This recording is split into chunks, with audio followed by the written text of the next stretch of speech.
stopped kissing for sure, I bet. But like, there's no way people stopped putting tongues in butts. Are you ready for this?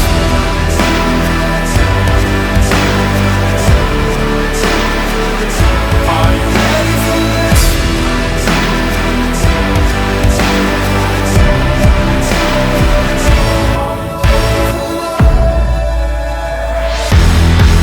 All right, emergency segment of the podcast here. We're recording this at 10:30 at night. I was just doing a delightful face mask, John. I was trying to hydrate and try to, primp and pamper myself before bed. And horrible news from the entertainment world. High Fidelity, our favorite show featuring our favorite actress, Zoe Kravitz, canceled. Ridiculous. I'm stunned. I can't believe it. I thought this was like a big hit. I'm both legitimately stunned and legitimately heartbroken. Mm-hmm. It was one. I'm actually like going through phases of grief over it, and like right now I'm in denial. Like I don't think like Hulu's definitely canceling it, but I don't think the show will die. No. I think someone else is gonna pick it up. Somebody will for sure pick it up, but usually Hulu is the one who picks it up. Usually it's a network that cancels, and then like a streaming service picks it up. When the streaming service cancels, what? Well, it was originally designed for Disney Plus, so maybe they take it. I don't know. Maybe it's not even a cancellation. Maybe it's like a. It definitely doesn't have Disney Plus vibes because it is kind of I wouldn't call it a dark show. No, but it's definitely sex and drugs and smoking and fighting, So I think it was Disney Plus bought it in 2019, and then I think when they decided to package with Hulu and ESPN Plus, it kind of made more sense to give it to Hulu. Right. But I mean, I guess it's a numbers thing, but like it's a critically acclaimed show. You know what's going to happen? So many people are going to watch it because of this, because people like us who love the show are going to get fucking pissed and be like, watch this show, that the numbers are going to tick up again. And I think they're going to be like, we have to keep it. I mean, I guess maybe it's one of those, Arrested Development type situations where the initial numbers really weren't that good. But it makes me feel like, if the numbers were bad and now they're going to get good because of this news, maybe that will save things. But part of me feels like it's like already it was critically acclaimed. It did have big stars. It was popular. It seemed, but I'm upset. You must be. I mean, this was your show. This is Taylor Swift and High Fidelity are like John's things. Okay, it's still the only playlist I listen to. It's still because that's like soundtrack is it 9 months later. But I've never, and I'm pretty sure about this. I'm prone to hyperbole. I admit. I don't think I've ever fallen for a character as hard as I fell for Robin, who Zoe Kravitz plays. Her fits, her personality, her look, her alcoholism, everything about her was like what I want in a girl. I'm trying to think of your other shows and characters throughout the years that I know you've gushed over, and I can't think of anything that, usually I know. Here's what happens. We watch a show. There's a character. I bring it up the next day at work, and John says, XYZ is a weapon. That's when I know that he's really head over heels for someone. And there was Megan Fox and New Girl. Yeah. Reagan, New Girl's up there. Yeah. Even Olivia Munn. Fiona from Shameless. Nick says that's a great one. But I don't think you ever fell in love with her, but it's definitely the vibe of Jane from Breaking Bad. That's what you like. Like the dark gothic-y, dark girl is like that's her. That's up your alley. And just like everything about her was so fucking awesome. Mm-hmm. We can't. Again, I'm in pure outright denial, no doubt about that. But this show can't be done. It can't be done. We will save it. We saved AP Bio. AP Bio is now on Peacock TV. We will save High Fidelity one way or another. Somebody will pick that up. We'll get Jake Lacey back on the show. We'll start to promote it. It's too good. I mean, I got on the show late, so I was excited to maybe, when you catch up to a show late, you finish binging it, and then the new season drops, and you're like, shit. I thought that was going to happen with me, and quite the opposite. The mush strikes again. Well, it's also such a quick cancellation. Like the show hasn't been out very long. I believe Jake Lacy was one of our last interviews in studio. Before the pandemic, yeah. I mean, maybe that's what makes me think that maybe it was more of a business deal thing with Disney Plus. Like it was never going to live there for a long time or whatever. But I'm trying to think of like what we can do for a campaign, because like Friday Night Lights was famously saved by everyone mailing NBC lights. Yeah, and they were just like, look, we're tired of fucking disposing lights. Can you stop this? We'll keep the fucking show. Vinyl is a little expensive to mail to Hulu. That's a little pricey. A light is very accessible. What if I mean, there's no way to really inconvenience them, but there's got to be something with playlists and songs. Like if we pick a song from High Fidelity and that song all of a sudden has a bajillion streams on Spotify because we told everybody to go there, and we can single out, look how many look how many people are listening to the songs, they like your fucking show. Maybe we should just start smoking cigs at fucking like Hulu's headquarters and just have it filled up with smoke. Maybe we should just have like weird sex in their lobby, do all the things that Zoe was doing on that show. God, we got to save it. Save High Fidelity.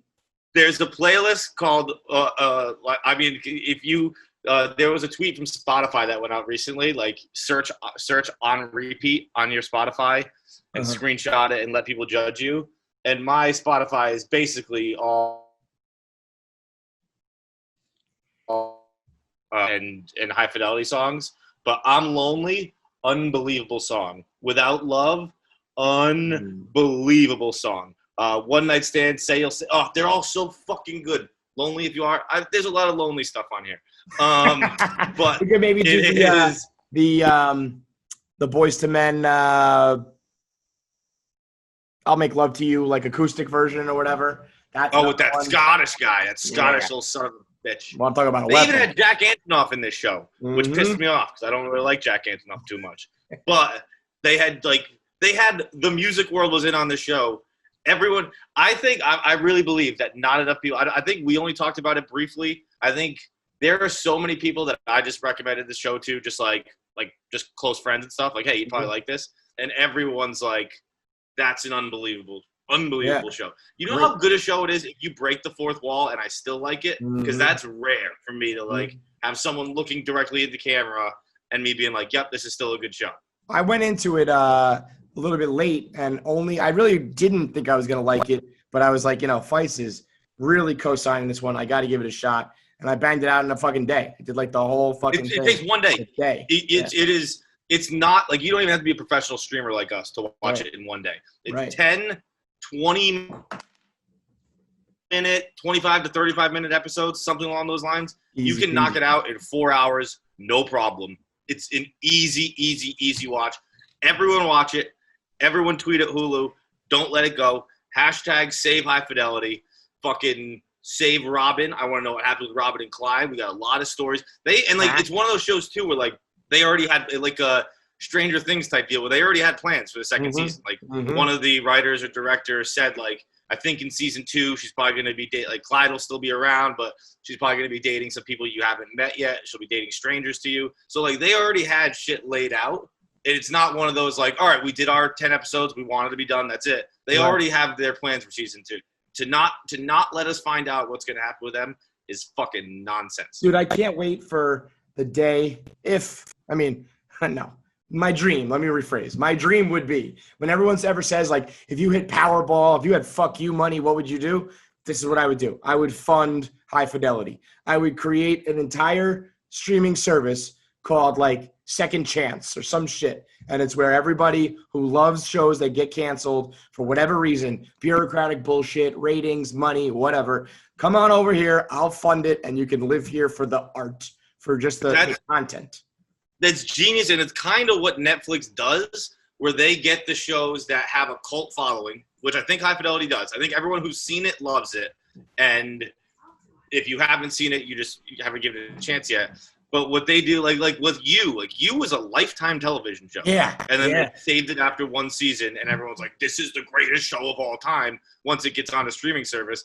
I think Hulu hasn't really had, I guess, Handmaid's Tale, but like their original programming, I wouldn't say has had much success. What else do they have? I'm going to look it up right now. Probably Not much. I think they had. Did they have Transparent? Oh, Normal People. They had What's that? Rami, which was we didn't watch it, but that won Golden Globes and shit. Yeah, that gets a lot of praise. I do want to watch that. Harlots. I don't even know what Harlots is, but that's listed as number one.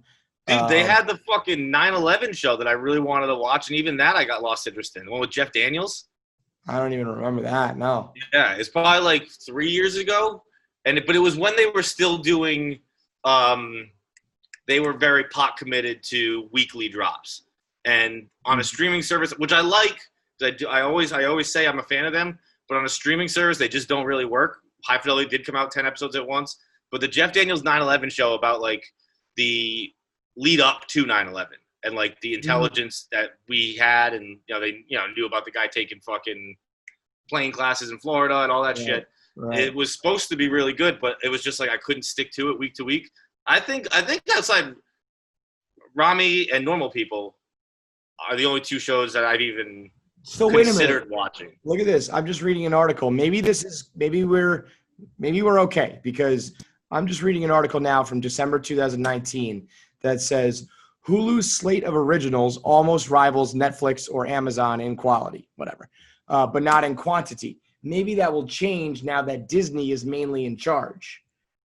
Disney has had a lot of content to push over on Disney Plus, so that remains to be seen. So if there's some sort of Hulu is being taken over by Disney Plus, maybe it's just maybe it's a clerical thing. Like, you're no longer on Hulu, but we're going to go do it over on Disney. It's almost like a merger happened. So I'm hoping that this is maybe just a, that would be a weird show for Disney Plus, though. It's like The Mandalorian, The Avengers, and High Fidelity is a strange run of shows.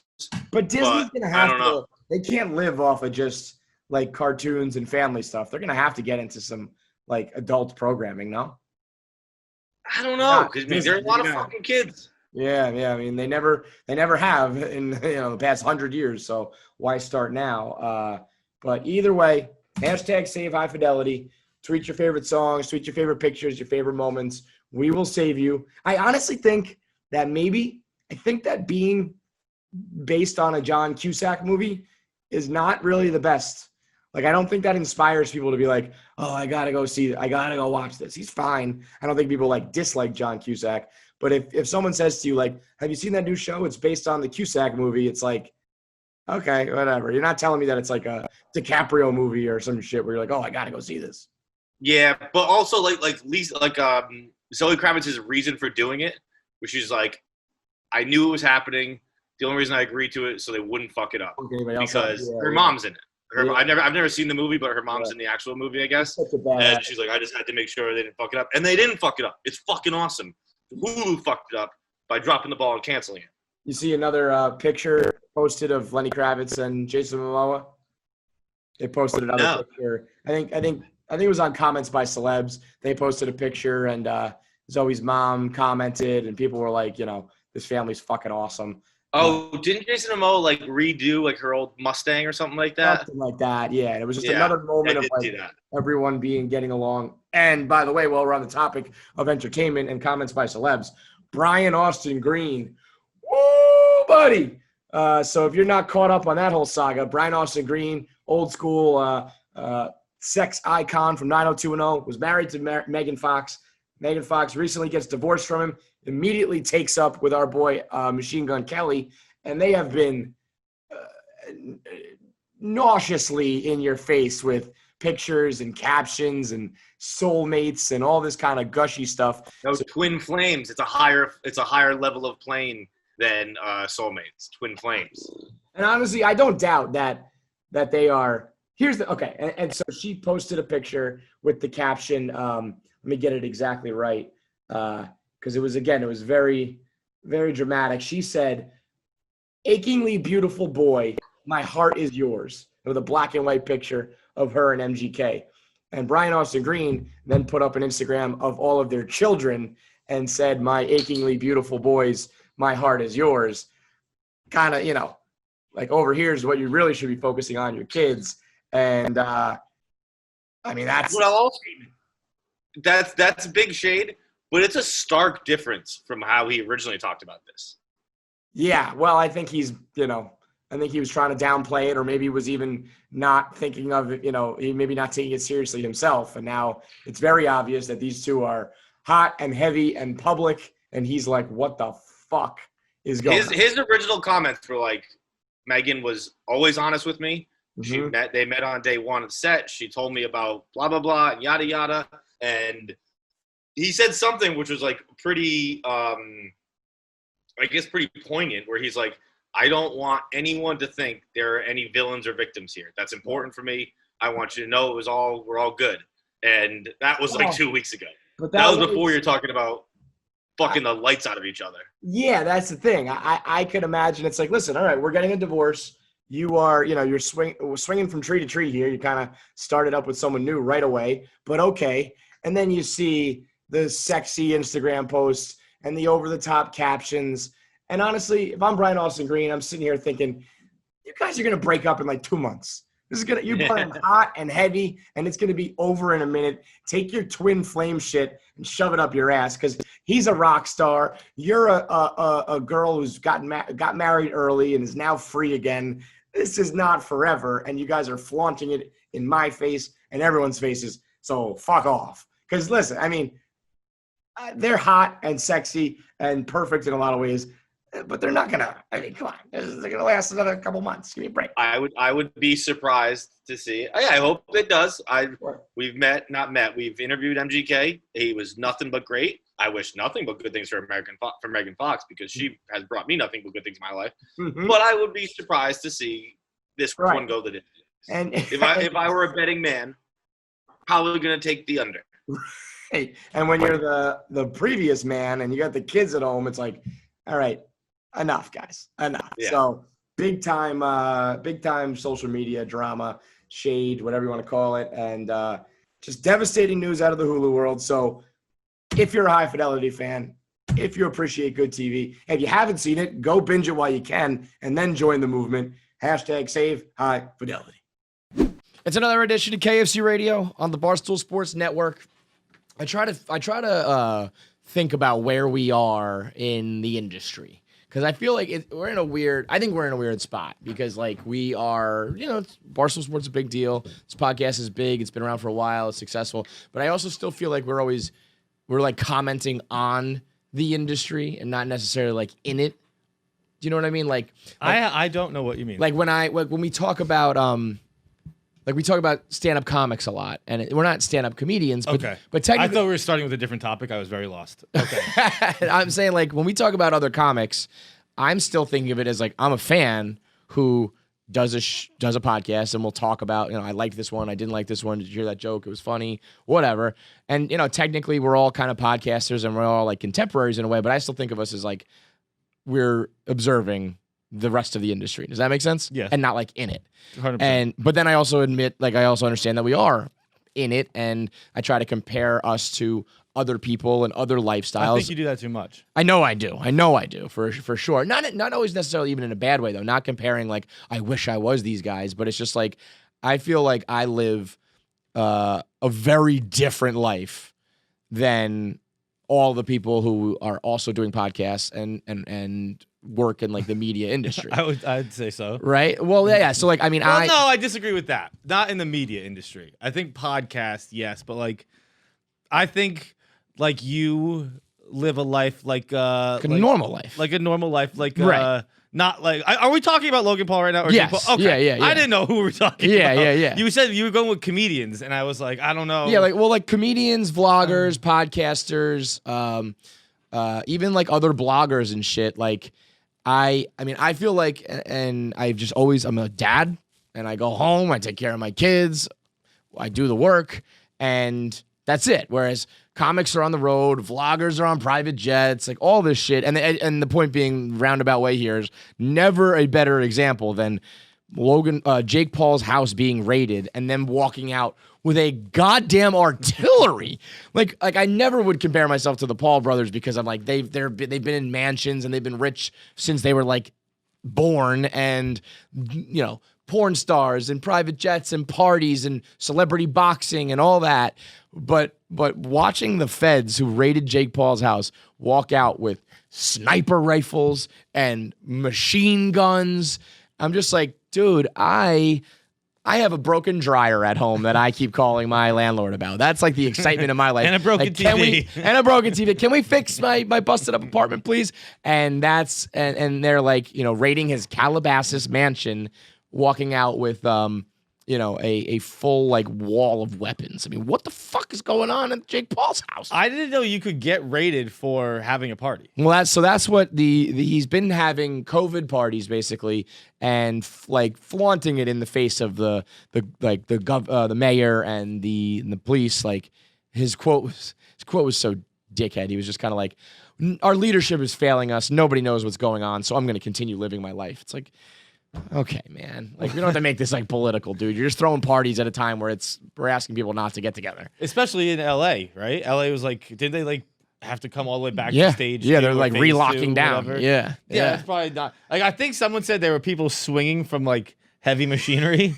I can definitely see. It's not like when Jake Paul has a party, it's not like, hey, let's get together and we're sipping wine, or like, oh, let's play some beer pong. It's like, a rager. What do they Clearly call with those, fucking sniper rifles. What do they call it? Redneck.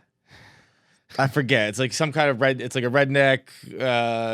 Like a hillbilly tubing version of or yeah. and it's just like a fucking. I don't know anything about manual labor.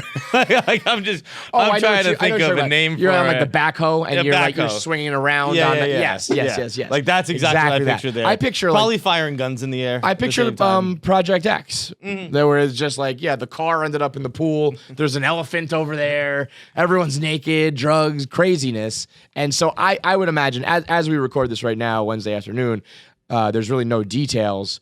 But I'm gonna check real quick, I would see if bet there's this anything is new. like this dude is being defiant about our rules and our laws and law enforcement. So we're gonna find like a reason to get a search warrant, like some.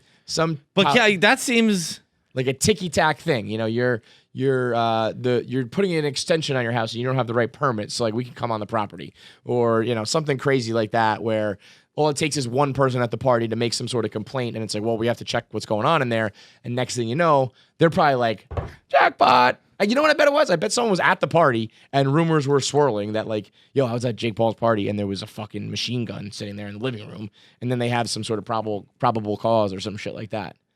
yeah, I guess. But even that, like you can own guns. Right. Like right. guns are legal. Yeah. But The affidavit, the search warrant is sealed, so therefore Yeah. prohibited from commenting on the nature of the investigation. So like, but I mean, and maybe those are all legal. I maybe. feel like there are some things when like the police raid your house. I don't know. They could be fucking up, but like could the be feds don't fuck up. Oh, like the police would be there without the probable cause. Right, like the FBI doesn't Usually, fuck up really. The feds, it always says like if they arrest you and bring a case against you, like they have like a 99% rate. Yeah. I remember that with Craig Carton, where it was like they waited and they waited and they waited, and if they're putting him in cuffs and taking him away, it's a wrap. It was like a Paul Manafort thing too. Where like if the feds are knocking on your door at 6 a.m., They there's a gotcha. reason. Yeah. Now, so I wonder. I mean, it would be the Paul brothers. The Paul brothers are in like a weird spot because I feel like they were kind of the Paul brothers, and now I think there's Logan Paul and Jake Paul, and they're obviously always going to be connected, and they do content together, but really not as often as you would like. I think if they were like on the same page, they would have Impulsive would probably be both of them, Yeah. So I mean, And I don't know, Logan would be with him when he was looting Arizona malls. and yeah, shit they're like very that. separate. They promote each other and shit. But I mean, I think Logan. I am a proud member of Team Maverick or whatever. I love Logan Paul. I think he's like does good content, and I think despite being like wildly successful at such a young age, he actually does have like some perspective. And so like if you listen to his show, he has some advice and some thoughts that are like well beyond just like I'm a YouTube millionaire. It sounds like he knows what he's talking about. And I mean, more who knows? In our interactions with him, I don't really listen to his show or anything like that. But in our interactions with him, I've had nothing but good things to say about him. Right. And Jake, I think, is, and I think because Logan went through the fire. He had the Suicide Forest thing where he got basically canceled and needed to like apologize. And I mean, I personally still, I think that was shocking, but I don't think it was like that fucking. Yeah, he didn't kill the person. That's what I mean. It was like, it's a little distasteful, but I think people they were wanted blurred to out cancel too, him. right? Yeah. Yeah. And I mean, he went to a place that's like, that's, you know, they do a vlog where it's like, we're going to go to crazy places and like documenting where we are. It happens to be this place that's where suicide happens. And sure, it was like distasteful, but I think people wanted to cancel Logan Paul because he's a rich, white, good looking millionaire. And so they found a way. So he learned from that. And whether or not he really like actually is sorry, he learned how to apologize and, you know, a reclamation project where he came back. Jake hasn't done that. Jake hasn't really had to do it. He's Logan had a problem where he hit like rock bottom. Jake's just been right above rock bottom the whole time, so he hasn't felt the need to really change his ways or apologize or whatever. And so he's still living that life that I think most people are like, you're pissing me off. You know, like this bothers me that, you know, you throw these parties and live this way. But I don't know if those guns are like illegal or something. I think that's gonna be a problem. Like, yeah, I mean, I think this is pure speculation, but those look like guns where it's like unregistered and then like every bullet is 5 years or whatever it is. Right. I've seen that in movies as cops like, you're going to jail for 500 years. 10, 15, 20. Yeah. I mean, that is the extent of my knowledge about the Second Amendment. Bullets put you in jail.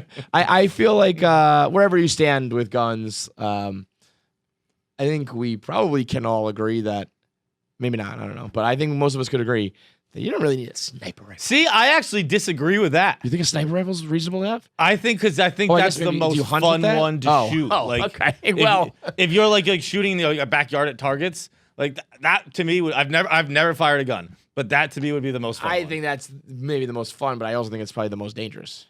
It's the most dangerous, dude. If I have a handgun and I'm shooting at something 50 yards away, I can see like everything that's there. If I'm shooting a fucking sniper rifle that goes like 1,000 yards, you don't know who's within that 1,000-yard range. I mean, you would hope you'd be able to see in the scope. I'm sure it's incredibly dangerous. Don't get me wrong. I'm not like I'm not gonna go buy a sniper rifle. And I'm just like, all right, I'm firing this, and then all of a sudden, some like kid on an ATV in the woods shoots by. It's like he didn't know that I was 1,000 yards away shooting a gun. That's true. I mean, it's That's a nuts. fair point. It's a fair point. And I mean, they had what looked like those. You know, what are those shotguns called where the handle is almost like a pistol? Like it's not like, you know what I mean? Like it's like a long. I guess it's like a sawed-off, where it's just like a long one, but it still just has like a regular handle and trigger. Those are cool. It's one of those ones that like come with a belt. Yeah. Those are fucking like cool. Chris Hemsworth has one in Extraction where he's just kind of like swinging it up. Yeah, I also feel like that's the main one where you cock it with the cock. You know what I mean? Cha-cha. Sure, Jake Paul can say, you know, I do a vlog and I have wild and wacky shit, and you know, here's my house, here's my this, here's my that, here's my gun collection. But I think it's all like, I mean, having an unregistered gun is like the number one, like, you dummy. You know what I mean? It's like speeding when you got drugs in the car. It's like, come on, this is day one shit, man. But I feel like those guys have been so smart about, you know, yeah, you might think we're assholes, but we're not really breaking any laws. We're not hurting anybody. But in this case, I don't know. We'll wait to find out. I'm sure by the time you're listening to this, maybe more details have come out. In this case, though, this isn't even the most offensive thing Jake Paul's done in the last 2 weeks to me. What is? It's the fucking Nate Robinson fight. That just like the publicity stunt of it all. It's not really a publicity stunt because I guess it's a fight you're gonna make. Right. You're gonna make a lot of money, but I just think it undermines the tight. Like I was kind of excited for Tyson Roy Jones, and it just turns this into a spectacle. With that being the undercard, I'm like, oh, I don't care. I mean, that fight that was. I think that we learned that was the undercard before we learned that there's no knockouts allowed. Oh, I didn't know that. Yeah, in the Tyson fight, there's no knockouts allowed. How can you do that, by the way? I don't know. Like, I mean, it's kind of like it's clearly too an late. exhibition. Yeah, it's almost like in. I guess you can't try for like, knockouts. If you knock them out, you knock them out. But like, it reminds me of in like men's softball leagues where home runs eventually are outs. Right. It's like so stop swinging for the fences. Like you're gonna punch at like 60% strength. It is, but also I mean Mike Tyson famously said, "Everyone's got a plan to get punched in the face." Yeah. You punch Mike Tyson in the face, the no knockout rule might go out the fucking window. I mean, he might he's turn gonna into see an red. animal again. Yeah. And just you get caught with that famous fucking uppercut because you pissed him off a little God, bit. that's a great point. Roy Jones again. He also is famously He can handle- evasive. Yeah, he can handle himself. But if you think that you're going into it like, let's have some fun, and all of a sudden Mike Tyson goes back to Holyfield days, like I'm gonna bite your ear off. That's not Like somebody I'd be you punch someone in the face once, they just see red. Yeah. They're trained professionals. They fight better and they understand how to control their emotions. But I think Mike Tyson is you get hit in the nose most once. volatile Right. of the bunch. You Yeah. know, I'm sure Roy Jones Jr. is not the most like, he's not soft by any means, but I think he will be able to control himself more than Iron Mike Remember Tyson. when Tyson was doing like speeches about being sober for like 10 to 15 years? Yeah. And then came out and was like, I was never sober. Well, I At remember any point. thinking that like you've never sounded sober, dude. Like you have always been all over the fucking map.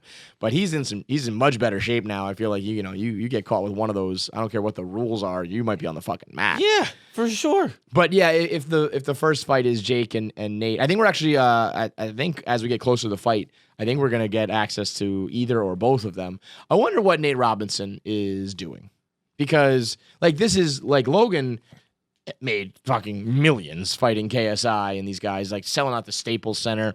They need to come up with content. They need to put on a spectacle. This is perfect. What's Nate Robinson? I mean, I'm sure he's getting a paycheck, no doubt. Yeah. But like for your long term, is this like your only options left? Like I mean, but like Nate Robinson career earnings, I'm gonna look him up right now. I bet he did pretty good. oh, I'm sure he did well. Yeah. I don't think he's like hurting unless he's just one of those guys who blow all his money. I feel like there's easier if you're Nate Robinson, you can go like play for the big three and help promote it and go be a broadcaster for the TBT tournament or what I don't know, Made whatever. 30 million. Yeah, I mean that actually though is enough. That's not enough. If he was reckless, he could have burned through that quick. Yeah, because you can cut it in half right off the Taxes, top. and then you got a entourage. You pay for your family, buy a couple houses. Next thing you know, you got a couple million left. Look at these fucking goons on our TV right now. Biz and Wit on NBC Sportsnet. They're just such dummies. I love it. What a duo. What a fucking Biz and Wit are arguably like the greatest like serendipity that ever just kind of like unfolded. You know what I mean? Like, were these guys ever known together like when they were in the league at the same time as like buddies or anything like that? Not that I'm aware of. Yeah, I don't know for sure, but Like not that I'm aware the of. stars. I'm sure they aligning. knew each other and were friendly, Sure, but it wasn't like it wasn't like, oh, when Whitney retires, he's definitely gonna have a podcast with Biz. right. Even like that like Brady and Manning kind of like had an off the field like friendship Yeah. or whatever thing. Like I'd never heard of it. The fact that it was like RA starts a podcast, Whitney decides to hop on, Biz retires and jumps on there. I mean, it's like there was so many things that maybe Spit and Chicklets never would have ever began, and now they've taken over the world. It's fucking incredible. Anyway, we'll find out what happens with Jake Paul here, but not great. Not great. No, not ideal. Today's episode is brought to you by Manscaped. You want to look good for the summer. You got to pop the top off when you go to the beach or the pool. You got to make sure that chest hair is trimmed. I remember, dude. You know they have like ads all over New York now. Manscaped? Yeah, it's like Got Bush. I like it. It's funny. I remember being like a kid, young, when I was first like going through puberty. I remember naring my chest. You ever do nair? No. Nair is... Kids used to walk around hockey camp and nair their balls and stuff, but hockey camp was just a way for sickos to make money, where people would like nair their balls and icy hot their balls. like as a bet. Yeah. There was that one guy who went door to door, right? Yeah, just like, who give you $5? I'm like, yeah, here's $5. Then you hear him 10 doors down. I'll give you $5. But We used nair to eat is X-Lax pizza. Eat X-Lax pizza? Yeah. Put a bunch of pills under the cheese and pizza, and then like you knew it was there. Yeah. And like you'd have like you'd shit out your insides. It was bad. For money. For money. How much? I don't know, $20. I was going to say, God, you guys are animals. Hockey players are fucking animals. Maybe you're an idiot too, though. I don't know. Is it a hockey thing or Dude, you? One Like, time, you and your friends are dumb. Like I did it once as like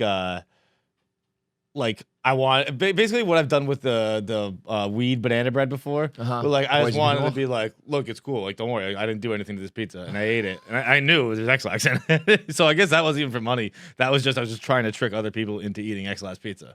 I don't know if I did. I honestly don't know if I was successful. It worked for me. It's just you shitting. When you were a multi-sport player, when you played baseball, were you the same idiot? Yeah. Okay, because that I thought would be funny if it's like hockey season, I take my balls out, we do these challenges. Baseball comes around, it's like I got like a towel wrapped around me in the locker room because like I'm not with my hockey guys. It was such a small school that like It was probably the same. it was like the same people. group. It was like Yeah. it was weird. It was like But would you ever behave differently, like if it wasn't the same group? If you played basketball or something, hockey and basketball, like diametrically opposed, and you were in a locker room, would you conform to like the basketball ways, or would you be like, yeah, I just do this is what I do? I don't know about. I would say no, because in football didn't have a ton of crossover with hockey. Baseball and hockey were basically the same fucking team. Okay, but football, you would still be the same. But football, like I brought guys over to the dark side with me. Yeah, Right. 6 football players who would act like a dickhead. Like we had like beach chairs we just sat in the showers with and dipped and fucking just sat there spitting on ourselves. Did you ever soap up the shower floor and like slide on No, it? it wasn't big enough. Yeah. Our shower okay. wasn't big enough. Because I mean, I always heard stories of that guys just like with their fucking asshole and their balls against the tile, just picking up athlete's foot onto your asshole. The school I went to my freshman year, I was still too much of a freshman to do that kind of stuff, but it was a big enough hallway to do that. Right. In my sophomore, junior, senior year. You missed out. Yeah. But I mean, I brought it up because I nared my chest before. This is back when when you're like a teenager, and I was kind of being like, oh, like chest hair. I don't think girls like that, and like now it's like just be more of a normal guy about it. But back then I was like, I think I have to, especially the town I grew up in had all these Guidos, and they had waxed eyebrows and waxed chests and all this shit. So I'm trying to keep up with the fucking wops, and I nair my chest, and like nair should be illegal. Nair is dangerous. I don't know how it. You just let it like burn you, right? And you just wipe it off. You put this cream on, and I guess it like gets under like the pore, gets under the root, and you wipe it off, and it like just takes your hair off. But that means there's got to be some like chemical shit going on. It can't be healthy. Oh man, if it gets on your nipples. I got an itchy hurts. nipple the other day, and the nipple's a very sensitive area. Yeah, they are. Yeah, they are. I one time tried to shave my pubes into a J. I was a virgin at the time. And that didn't work out well. It was like Heavens it was just to like Betsy. a weird L. He shaved his pubes into a J. That's not something like everyone would have done. You didn't like try to do like a K or something? Noah did not. No? Noah did not. Really? Never even considered it. I thought it was like a fucking like cool thing to do because I was a virgin. And I could just see some chick pulls your pants down. She's like, that's cool. Yeah, so you've never done this before, have you? So I'm the first person with my head down here, huh? Yep. So wait, you said you tried to. Did you fail or did you? Yeah, do it? no, I mean I did. It just looked like a weird L. Oh It god, doesn't I really got look like it. a J. Yeah. It's like a, you gotta have a lot of. You gotta have a lot to work with. Yeah, and I also of, don't have that. Right. I have like you always have patchy hair. my I can't even my imagine what those are, pubes look like. Maybe 2 inches in depth. Not even that. I guess I get like a fucking just a little Who's on our show today? Sasha Grey. Yeah. So speaking of Bush, speaking of having like some real estate to work with, Sasha Grey's on the show today. She had like more hair on her pussy Is it than I just did on my Sasha head. on the show today? Yeah. Yeah, Sasha Grey, solo dolo, talking entourage and porn and her new TV show. But if you want to talk about having a real healthy bush, she's the one. You are not. You are not the one, dude. No, I'm like the anti-Sasha. But the nair is like, I mean, I knew guys who used to nair their arms, who nair everything, and I was trying it out. And I mean, it's, you leave it on too long, it's bad. You get it in the wrong places, it's bad. And thank God we have just figured it out now. And we live in a world where like, it's okay to have some hair, but you just got to keep it trim. You got to keep it clean. And that's what Manscaped does for you. I know a guy who still shaves his arms, and you know him too. Does he work here? He works here, but not in New York. Is it a Chicago guy? Do I work with him? Not really. Okay. 'Cause I was going to say the Rocket's up in the launch pad right now. I'm like, does Rocket shave his arms? Because that would be a Rocket thing. Yeah, that would be it makes sense. Who is this? It's Dante. Yeah, see, that makes sense though. That like fits. And I don't his- know if he still does, but last the I time talked he to did. him, he did. Yeah, he's one of these- on the he's one of blackout these- tour, I'd always be touching. I'm like, what the fuck is that? especially when you get a little like stubble. Yeah, It's yeah. like that because he's a guinea and he's a club boy. He's a pretty boy. If you're good looking and pretty, you were like, let me do the eyebrows and the hair and this and that. I was always like, well, I'm gonna be like the lumpy pale mix. So it doesn't really matter if I have some hair on my chest too. But at the time, I was trying to keep up, and it was a disaster, and I regretted it. But now, thanks to Manscaped with the lawnmower and the shears for your fingernails, the ear and nose hair trimmer. They've got everything to keep your body you don't have to be like an inside out cat. You just got to be well groomed. And that's what the whole package helps you helps you look like, you take care of yourself basically, especially during the summer, but all year round. They've got the cordless body trimmer with the long-term battery. It's waterproof. They've got the crop preserver, which is anti-chafing ball deodorant. They've got the moisturizer. They've got the boxers to go with it after you do all that to make sure you don't sweat. It's got the moisture wicking technology. And so they've got all the right tools for the job. When you go to manscaped.com, use the promo code KFC, get 20% off plus free shipping to make sure your balls, your chest, your body, that ass, everywhere. The ass is a dangerous one. It's a necessary one these days, though. You know what I mean? Like if you trim the front and the top and you let like the bottom go wild, I mean it could be a goddamn jungle down there. Yeah, but you can't. Yeah, you got to use the Manscaped thing on that because you ever taken a blade to it? You ever take hit a blade that, to it. there's like a seam, It's like where your body like comes together. It's like right underneath your balls is where the skin comes together. It's where in Bone Tomahawk they aim the axe.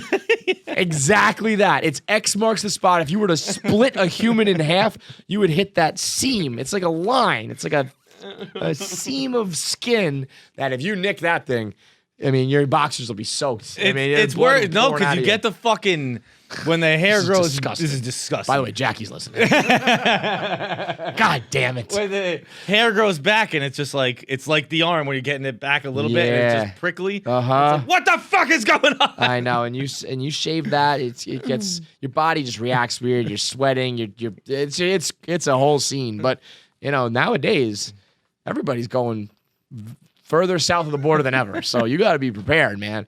Go to manscaped.com, promo code KFC for 20% off plus free shipping. Sasha Grey on the show, voicemails, of course. It is a Thursday, though, so we're going to be doing a little Am I the Asshole? And I've got one that is already making some waves because I did a social media video with one of our new interns, Alyssa. She runs a Instagram account called Rent Free, where she's talking about anything and everything from relationships to partying, where her tagline is that just strangers living rent-free in my DMs while I live rent-free in their heads. So she makes videos answering questions and talking shit in the DMs or whatever. And so I figured it's Am I the Asshole Thursday. I would go to her with one that we are going to do on the show. And it's already making some waves. I already got a couple calls about it on CCK. So I'm interested to hear what Fights has to say. And it kind of goes into everything we've been kind of dancing around. And I said on the radio one day, we're going to write a book or do a podcast or a series on, like the reputation and expectations of men and the double standard and all that kind of shit, And here, I think this one goes pretty hand in hand with all that. Let me pull it up. Am I the asshole? Because I think that guys often are like not really. There's not many like hobbies or things that guys are really allowed to do outside of like golf. You know what I mean? Yeah. So this is I have no hobbies. I know. We'll talk about it because that's a problem. I have no adult friends. I know. I got nothing. I got nothing. I have adult coworkers who I'm friendly with. I have one friend I do a show with. Aside from that, I have not made a friend or even been in a position to make a friend outside of a bartender in like a decade. In over a decade. Yeah. I mean, I gave majority of your life at this point. I gave up making friends after high school. Right. I didn't even try in college. As you probably should, or that's what's normal. No, maybe that's not what we should be doing, but that is what's normal, I feel like now. No, because people have like a really. I think people go to college and still stay tight with their college friends. I bowed out of friendship. I do feel earlier. like I think most people gravitate towards their high school friends or their college friends. Mm-hmm. But I think that post college is like, a bartender. I feel like you still always meet, like anybody that I met after college, I still met through a college friend. Like my post college friends are my college friends' high school friends. So I didn't meet them in high school. I didn't meet them in college, but I still met them because of college. Right. I don't have anyone like that. Yeah, I mean, that's actually like the majority of my friends at this point. I have a couple like really good friends from high school who I don't see often, but if we were to hang out, we'd fall right back into it.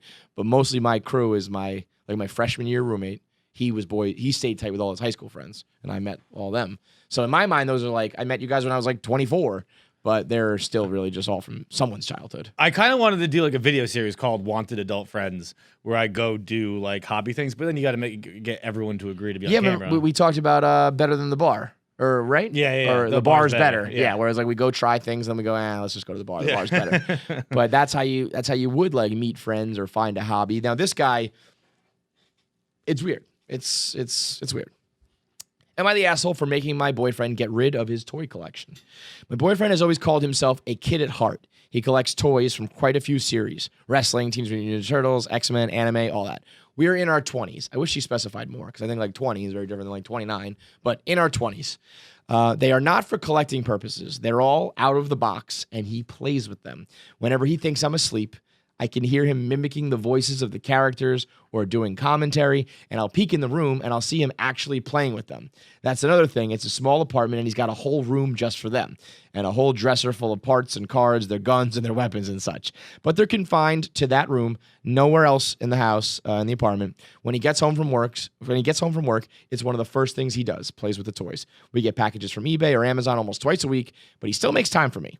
I thought it was cute and endearing at first, but we've got a baby on the way, and my friends are all laughing at me. Sounds like you're dating a 12-year-old, they say. With the baby, I want to use that room for something like a nursery. I politely asked him for how he feels about getting rid of them. He said no. I said something about giving them to charity. He said no again. I brought up that we could use the extra money if we sold them. He denied it. I asked about the baby, but he said we'll just budget it out like we always do. How he'll spend less money on figures, but selling his collection is out of the question. I told him that we could make it. I told him that they could make some other kid, a less fortunate kid, happy. Says no. The teasing from my friends has continued. They all say that he should grow up. Word got around to his father. I showed the dad pictures of the toy rooms, and he was shocked. He got mad and said we're stopping it right now, that he wanted him to grow up. This morning when my boyfriend was sleeping, his dad came over, grabbed a big trash bag, and started just grabbing handfuls, putting them inside. When he was almost done, I told my boyfriend what was going on and that it was for his own good. He ran out, saw the room was empty, saw his dad with 2 big trash bags, leaving with them. He tried to grab the bag and was begging, and his dad said, it's time to grow up. He started crying and sat down. He was yelling at us, those are all that I do. That's all that he does, even though he had me. Dad agreed with me. You got your lady and you got a kid on the way. You don't need this shit. He was sobbing. His dad put him in the car and left. He said he's tossing them in the trash. I told my boyfriend sorry, but it had to be done. Think about the baby. Then he yelled at me about how could he throw away the stuff I collect. He didn't actually throw them out. It was just a bluff. He went to donate to a thrift store, but either way, he doesn't have them anymore. Was this truly wrong of me? Fuck yeah. Fuck yeah. 100% that's wrong So of you. rude. Borderline, like, evil. Yeah.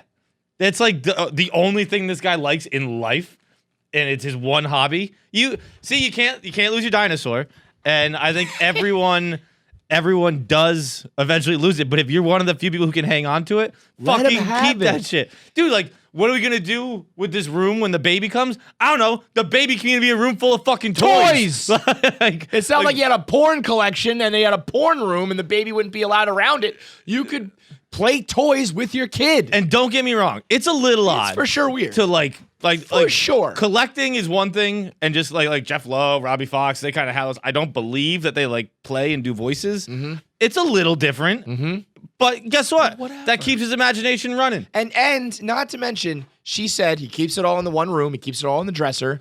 It's not Still like- makes time for me. And the dad walked away with 2 garbage bags, which is probably a lot of toys. But I was picturing like, thousands of toys. Yeah. He's got a couple bags of toys that he plays with. He waits till you go to sleep. He doesn't bother you with it. Yeah, that's some He real doesn't- fucking Seinfeld shit. Remember Yeah. when they Yeah. with that episode that it's like really weird now where they drug the girl Yes, so they can super play with weird. her toys.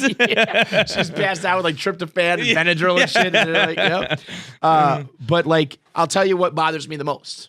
Did you notice anything that jumped out multiple times in this description? I think 2 or 3 times she said her friends are teasing her. And that's what this is about. It's not about the baby. It's not about money. It's you don't like what your boyfriend's hobby is. Other people found out about it and you're embarrassed. Like you don't. That's like, all this is. Like I hate to tell you, I think you don't like your boyfriend. Right. You don't like it's- one of the he- core parts of who he is as a person. He's a creative, imaginative, playful, like again, a little bit weird that he's like still into kid shit, but that's who he is. And especially nowadays with comic books and Avengers and figurines and all that kind of shit, Twitch and video games, like nerd culture it's their time to live. It's their time to shine. And you're just, I mean, he's fucking like sobbing over it. And he said to you, it's the only thing I like. That's really all that matters. Your opinion about the toys, I do think it's weird. I would make fun of you if I found out you were like, pew, pew, pew, pew, pew, like, oh, Dr. Evil has got me. Like, if you were doing weird shit like that, strange. But if someone was just like, this is the only thing I do, and he knows it's weird because he waits till people goes to sleep. He hides it. He knows that he's got a little bit of like a taboo, stigmatized type of thing. And he does his best to like hide it while being like, this is the only thing that makes me happy. And you're just, and by the way, I am guaranteeing you that the reason why he is into this childish shit and all that is because he has the type of father who comes by and like stomps on his dreams and throws his shit out and says, grow up. Well, I was going to say, at least he got this many years with it because I lost him at 6. That's yeah. You know what? You either got to nip this in the bud before someone like is that attached or you got to let it go. At 6 years old, I was in love with Barbie dolls and the New York Rangers. Both of those things, not allowed. 12 years old, I fell in love with women. Started hanging up Sports Illustrated pictures all over the place. Not allowed. I mean, you got Bruins posters, and that's it. Deal with the kid. I mean, it's true though. It's like once it's like 20 something, it's like that is a big part of his happiness. And really, it's not about. I have breaking news for you. You want more room for your baby? You're gonna move out of your apartment. It's not that you need this extra nursery space. You probably already don't live in. Why you need more room for a baby? You got a crib, right? Right. Where the fuck's the baby going? And again, what are you gonna put in there? Toys. So fuck off with this idea. He's probably if he had half a brain, he's gonna fall in love with baby toys. And just like I'll play Start with playing with that. I'll play with these fucking baby toys. Now, all day. I mean, this goes into a bigger discussion of like if you did this to a girl, whatever the equivalent is. If a girls get into I said on CCK, like they get into like tchotchkes and decorating the house with things and all that. And if you were just like, throw this in the garbage, like fuck this, you would be like an abusive boyfriend. You would be crazy. If you threw out their shoes, their bag, their clothes, if they had any sort of toys. They're what's the thing now? The fucking, like not diamonds, but what are they? Rubies? Rhinestone? I don't know. One of those those are all things. Like spiritual, like fucking. Like chakra crystals. Crystals, Like there it is. Crystals. Whatever crazy shit girls are coming up with next, guys would probably sit around being like, "Oh my god, it's so crazy that she like does that shit. She's like lighting incense and all that." But if you bagged it up and threw it out, and you were like, "My friends are making fun," I mean, you would be shamed till kingdom come. I mean, it's like the double standard there is fucking crazy, and I think what I've learned. I remember, the question we've been asking a lot recently. If you could go back in time and tell yourself one thing, I would say take up golf because it's the one thing that just gets this hall pass. And I guess kind of fishing is involved. It's like girls will let their boyfriends or husbands, you can golf every weekend. You can go away on trips for extended periods of time. And I don't think that care. comes as free as you think. I mean, from my personal experience, I know I'm like the guy who doesn't golf in my group, and that my friends all go on like these golf trips with like 10 or 12 of them, and all the, why don't you all just the go? wives. I mean, I've thought about it, but they all they're pretty like into golf, and I just don't want to be like. I mean, I'm so bad at golf that I wouldn't be like even enjoyable for me to be out there and like suck that much. But they all go and the same wives that'll be like if we're ever out at the bar, everyone's like. All right, I gotta get home. Like, clock's ticking. But if it's like golf, they're just like, see you on like Thursday, see you next week, whatever. And it's some sort of like free pass. I think we were trying to narrow down why. And at first I was thinking, if you've been golfing for a long time, I'm trying to get better. Or I want my handicap to be down to this or whatever it may be. It's exercise, whatever thing. I think it's that there just aren't typically chicks around. And I think that's why girls are okay with it. Well, there aren't typically chicks around fucking toy stores either. Well, yes, but I'm saying in the realm of like, forget about the extreme of like toys and shit. But I always said, these guys can go out and for a round of golf for like 6 hours. You take care of the kids. You deal with this. I'm going out, and they're like, okay, fine. If they were to just say we're going to the bar for 6 hours, you'd be like, no, you're fucking not. And like, I'm trying to figure out what the main differentiator is because you're still drinking, you're still hanging out, you're not doing anything. But I just don't think there's any threat of, I would or guess girls that or anything. You can at least kind of spin golf as work.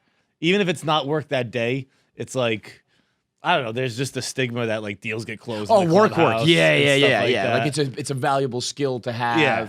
Well, that's why those are all the things that like I'd go back in time and say, learn how to golf and keep hammering how important it is for the modern world. And hey, you want that? You know, I got that big bonus because of golf. You want that nice house? I got a golf. All that shit, and just convince them. Because guess what? Those are all lies. Those are all. I was gonna say, I don't, spin especially zones. in this profession, I don't think there's much business that's closed on a golf course. None. I don't think anyone here, aside from the 4-point guys, like, I don't think anyone here is really a big golfer.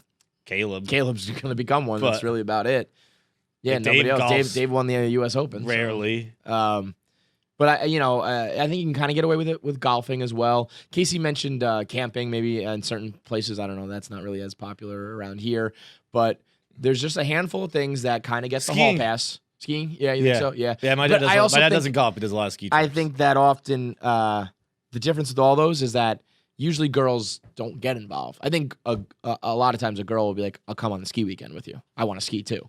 I don't think it's very rare that a girl will be like, I'm going to come golfing with you. Yeah. You show up to the course with, But like, with there's your also girl and if you're know. going for like a little weekend trip, yeah, but like a guy ski trip, Yeah. those are accepted too. Right, where it's right. like just the boys are going. It's and if you're outside of those handful of things, you're the weirdo. If you like golf, if you like video games, if you like these figurines, I can't even think of other hobbies because like that's how bad it's gotten. Where it's like, I'm you know what? I'm coming around. I think guys can have a sports. I think like sports you can go. No one and like, I'm only speaking for like the relationships I'm involved in, which is mine and my parents. Mhm. Like if I'm like, yeah, I'm going to the game tonight. oh, going to a sporting event. Yeah. Yeah. That's.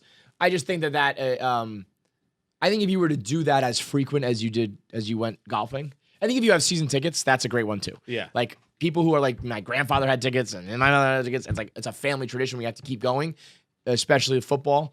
I think the family life is inclined to be like Sundays, you go to the game and like, that's it. I think if you were to, like during the summer, if you went to like a baseball game every weekend, the same way you do golf, I think you would probably catch some flack. I don't know. Again, I really do think it matters if it's season tickets. If you just kept like buying tickets, but if it was like, this is an investment we make and then we go every year, I don't think I don't think a wife or a spouse would like fuck with that. I think if you're just consistently like out of nowhere, they're like, we're going to the game tonight, like unexpectedly, I bet you would get not as much guff, but you would get some guff. I don't think he has season tickets anymore, but one of the most impressive feats I've seen in Boston sports history was Dennis Drinkwater for like a 10-year span went to more or less every Red Sox game. Every event. That would be inconvenient if you lived in Fenway Park. Yeah. Like, let alone if you live like in the suburbs and like Yeah, you to get get into the nice city house. and out, Like yeah. that's a fucking pain in the ass if you live in that seat. Right. to just be sitting there every night for 4 hours. I got introduced to him through like you guys and Barstool. The home run thing is like, it's the funniest, quirkiest sport super fan thing I've ever seen. Just up and gone. Does not he watch the ball knows. land. Has he ever been wrong? I'm sure he's been wrong. Yeah. I can't remember. Like I would a love time. that if he's like up the stairs and someone makes like a diving catch. It's like, nope, get on back down. Also done flinch for foul balls back. Like Yeah. Oh, that's what it is. That's what I mean. Like that's not human. no. That makes me think he's just like old and blind. Like he's not like a iron nerves of steel. He's just like, oh, I didn't see that ball. It's crazy. That's a good point, actually. It's crazy. But listen, overall, girls, and this, like I said, this is all part of a bigger discussion of like the modern adult man who's really trying his best. Like we're talking about like, if you're a good person, if you're just like a scumbag, whatever. But like the modern adult man is trying to be good to you and understand you and learn how to be more emotional and more in tune with his mental health and all that shit. While also every now and then you still get hit with the like be a man up card. Where it's like, I gotta do both. I thought we were equal. Now all of a sudden I gotta go back to being like the caveman. Like I gotta run the house. It's fucking hard.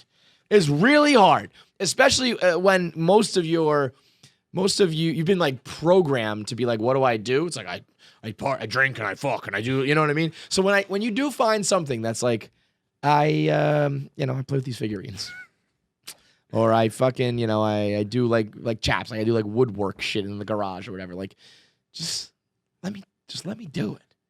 I mean, that I think at one point there's a quote in there being like, he says like, this is what I do to make me happy. Casey on the radio said like, a word of advice for girls. And she had to like preach this to people. Just let your man do what makes him happy. Yeah. Yeah. Do that. Like, that should not be like, oh, pat yourself on the back. I let my man have happiness. Right. I let him have a hobby. I let him do things that bring him joy.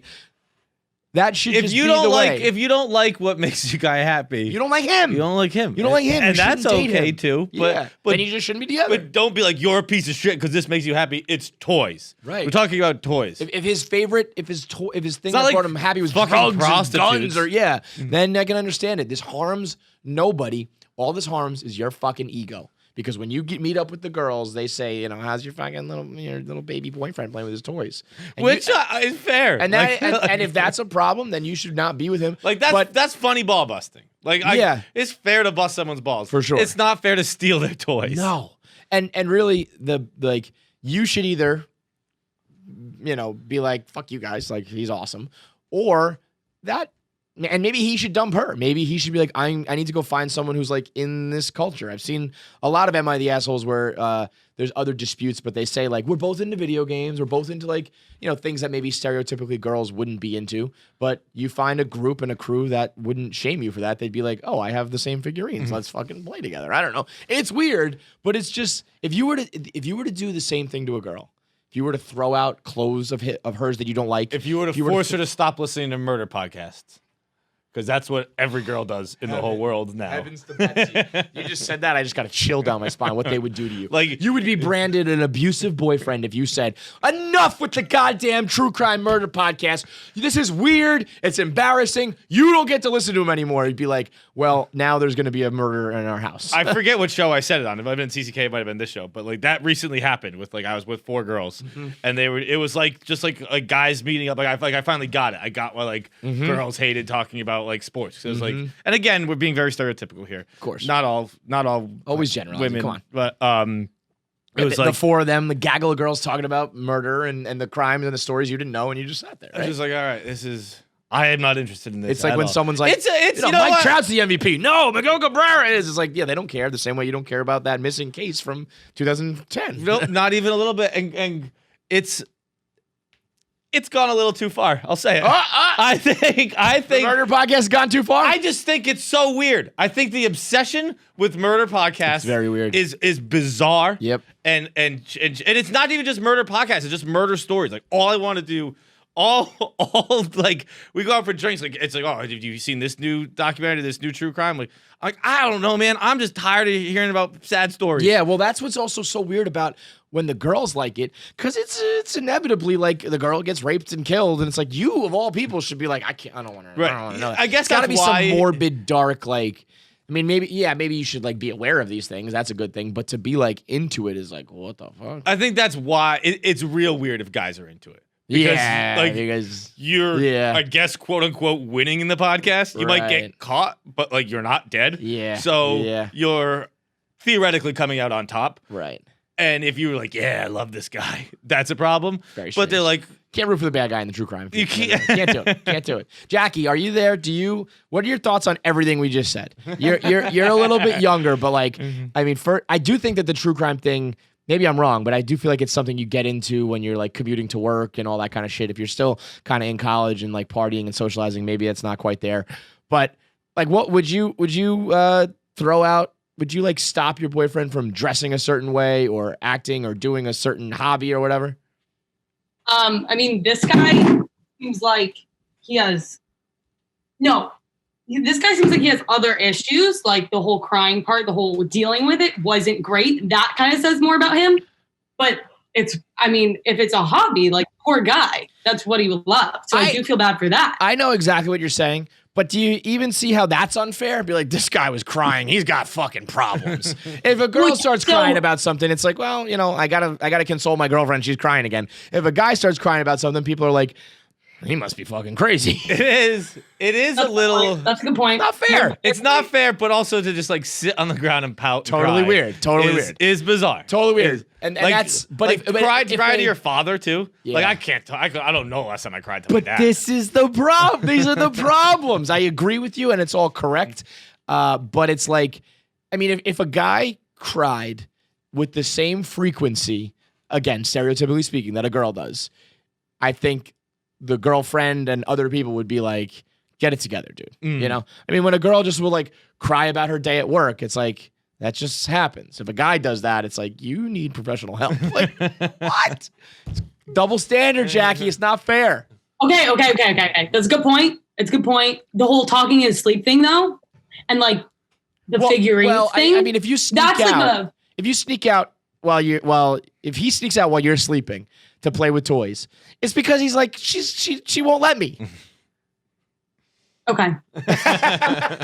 But don't get me wrong, it's weird. I mean, it would. As for the true crime podcast thing, I mean, I'll admit I listen to true crime podcasts, but like you're also objectively good. Yeah, Like I feel like that's interesting to everybody. it is. But like, I don't find it interesting. No. No, I don't. I try and shield myself from sad stories. Yeah. I just don't look at them because they make me sad. Yeah. I don't. I do mean, it. if you were to watch something that had the same production value, the same script writing, or whatever type you watch, but it was about like interesting business cases or something, you wouldn't care. We were talking Right? about it on like crime movies on when I did the High Haters the other week, and I was like, I don't have any crime movies. Like movies that you watch because you know you're gonna cry. Right? Like, yeah, don't yeah. get me wrong. I'll cry during a fucking movie, but I'm not like, oh, this is my favorite movie to put on and cry to. I think that's weird too. I do believe that there are. I think after you cry, you like, I feel better. Like I got all that shit out. So maybe there's like, I guess if it ever got to the point where it's like, all right, I got shit to do, so I got to get my cry out right now. let me turn on fucking Only the Brave with Miles Teller, and I'll just weep. Yeah, that was one that came up. Yeah. But I wouldn't do that to myself. I feel like more typically girls will do that, where it's like, let me put on Taylor Swift and sit here and have a good cry, and it's like, I think that's fucking insane. Cons had a whole list. Yeah, Cons, that he puts on to cry. he had a lot. I don't know if it was all like he didn't come with a list prepared. Yeah. But Cons was rattling him off. Yeah. He had a lot of crime. Oh, crybaby bitch boy. You think you're tough because you went to fucking war? Give me a break. Fucking pussy. All right, let's get into a couple more. Am I the assholes? Do you have any? Or I got one here. Okay, let it rip. That was a long one. Let's see here. Okay, am I the asshole for kicking out my boyfriend after humiliating me at dinner in front of my employers? Employers. Okay. I, a 22-year-old female, recently started working as a private tutor for a wealthy family. The job pays very well and really improved my financial situation. I'm fortunate to have secured this role, but it's still the beginning stages. I'm not trying to fuck things up. Last week, the couple invited me to dinner and said I could bring someone along. I told my BF about this, and he warned me and asked if he wanted to come. He said yes. I warned that these people can be a bit snobby, so I expected him to show good manners. So the dinner happened and it started off well. I noticed my boyfriend was nervous but didn't think much of it. Then I noticed he was drinking more than usual. He rarely drinks. I kept giving him looks to hint that he should stop drinking. He was completely oblivious to behaving like a nervous wreck. After a short while, he got so drunk and he started talking absolute shit. He looked at me from across the table, pointed at me, and asked if I was single.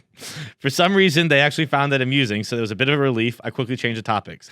It got worse. This is so painful to type out. He started telling me about our sex life. Oh, boy. He said last week I had a sneezing fit while I was on top, and it felt good. And he's become a changed man since then. It was dead silent. You get that squeeze going. It was dead silent. He was the only one giggling to himself. I apologized profusely to the couple and went to the restroom with him. I was so fucking upset and angry and told him that he's an embarrassment.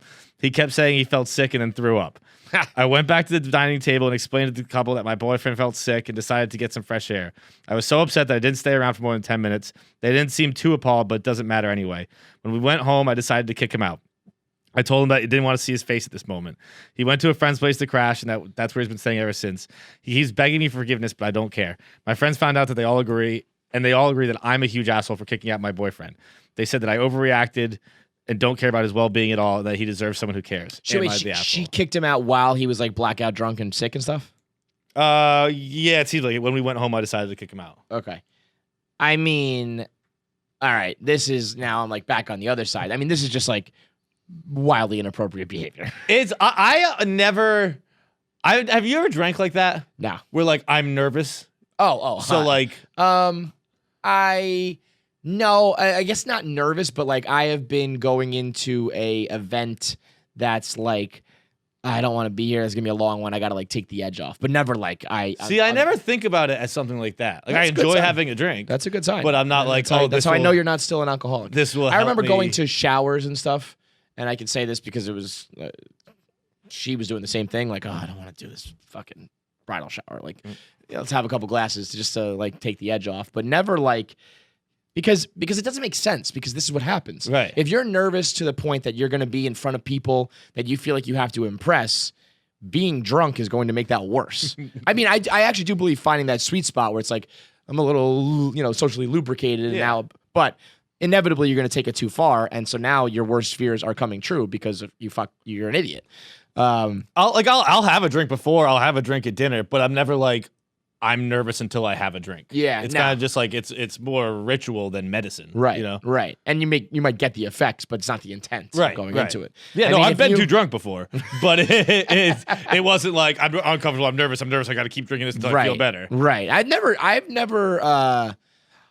really drank. Like when I jokingly say like I drown my sorrows, I usually like stop when I should stop. You know, like I've never been like, oh, like the fucking Mets lost, I gotta start drinking, and then I go like completely black out. Right. I'll still be like, all right, I've had my fill. Things still suck, but like I'm not gonna. On top of all this, it'll suck if I'm like puking in the street. So I'm not going to keep going that direction. If you, I mean, that's embarrassing. That was bad. That's bad. That's Dude, embarrassing. so look- Talk about she had a sneezing fit while she's on top. I mean, first of all, Funny. objectively funny story. Objectively funny. I also Like- understand what he's saying. I've It's been probably got to feel sneezed different. all over Yeah. by my girlfriend, and I'm into it. Like I don't know. I imagine that has full body repercussions. Like I imagine like things are tightening it up. Well, that's what I wasn't thinking about the snot. If you're sneezing on me, that's gross. If you're covering your mouth and things are really tensing up, I think I can get ways to change man. I think just rubbing a feather under her nose the whole time. guy's gonna go home. She's on top. Yeah, he's pepper in her nose. Pepper like fucking. Who's the wrestler? Gold Dust. Does I mean, like that's he's a fucking funny. We got to write that down. That's got to be like in a TV show one day. fucking. Who's the guy in the Black Dark Knight? No, not Dark Knight. Yeah, the scarecrow Yeah. poisoning you. Oh, those people down in Colombia, the devil's dust or whatever. Right. I forgot about that shit. Yeah. Change. I mean, that's what he needs to do that and then be like, sneeze while you fucking bitch.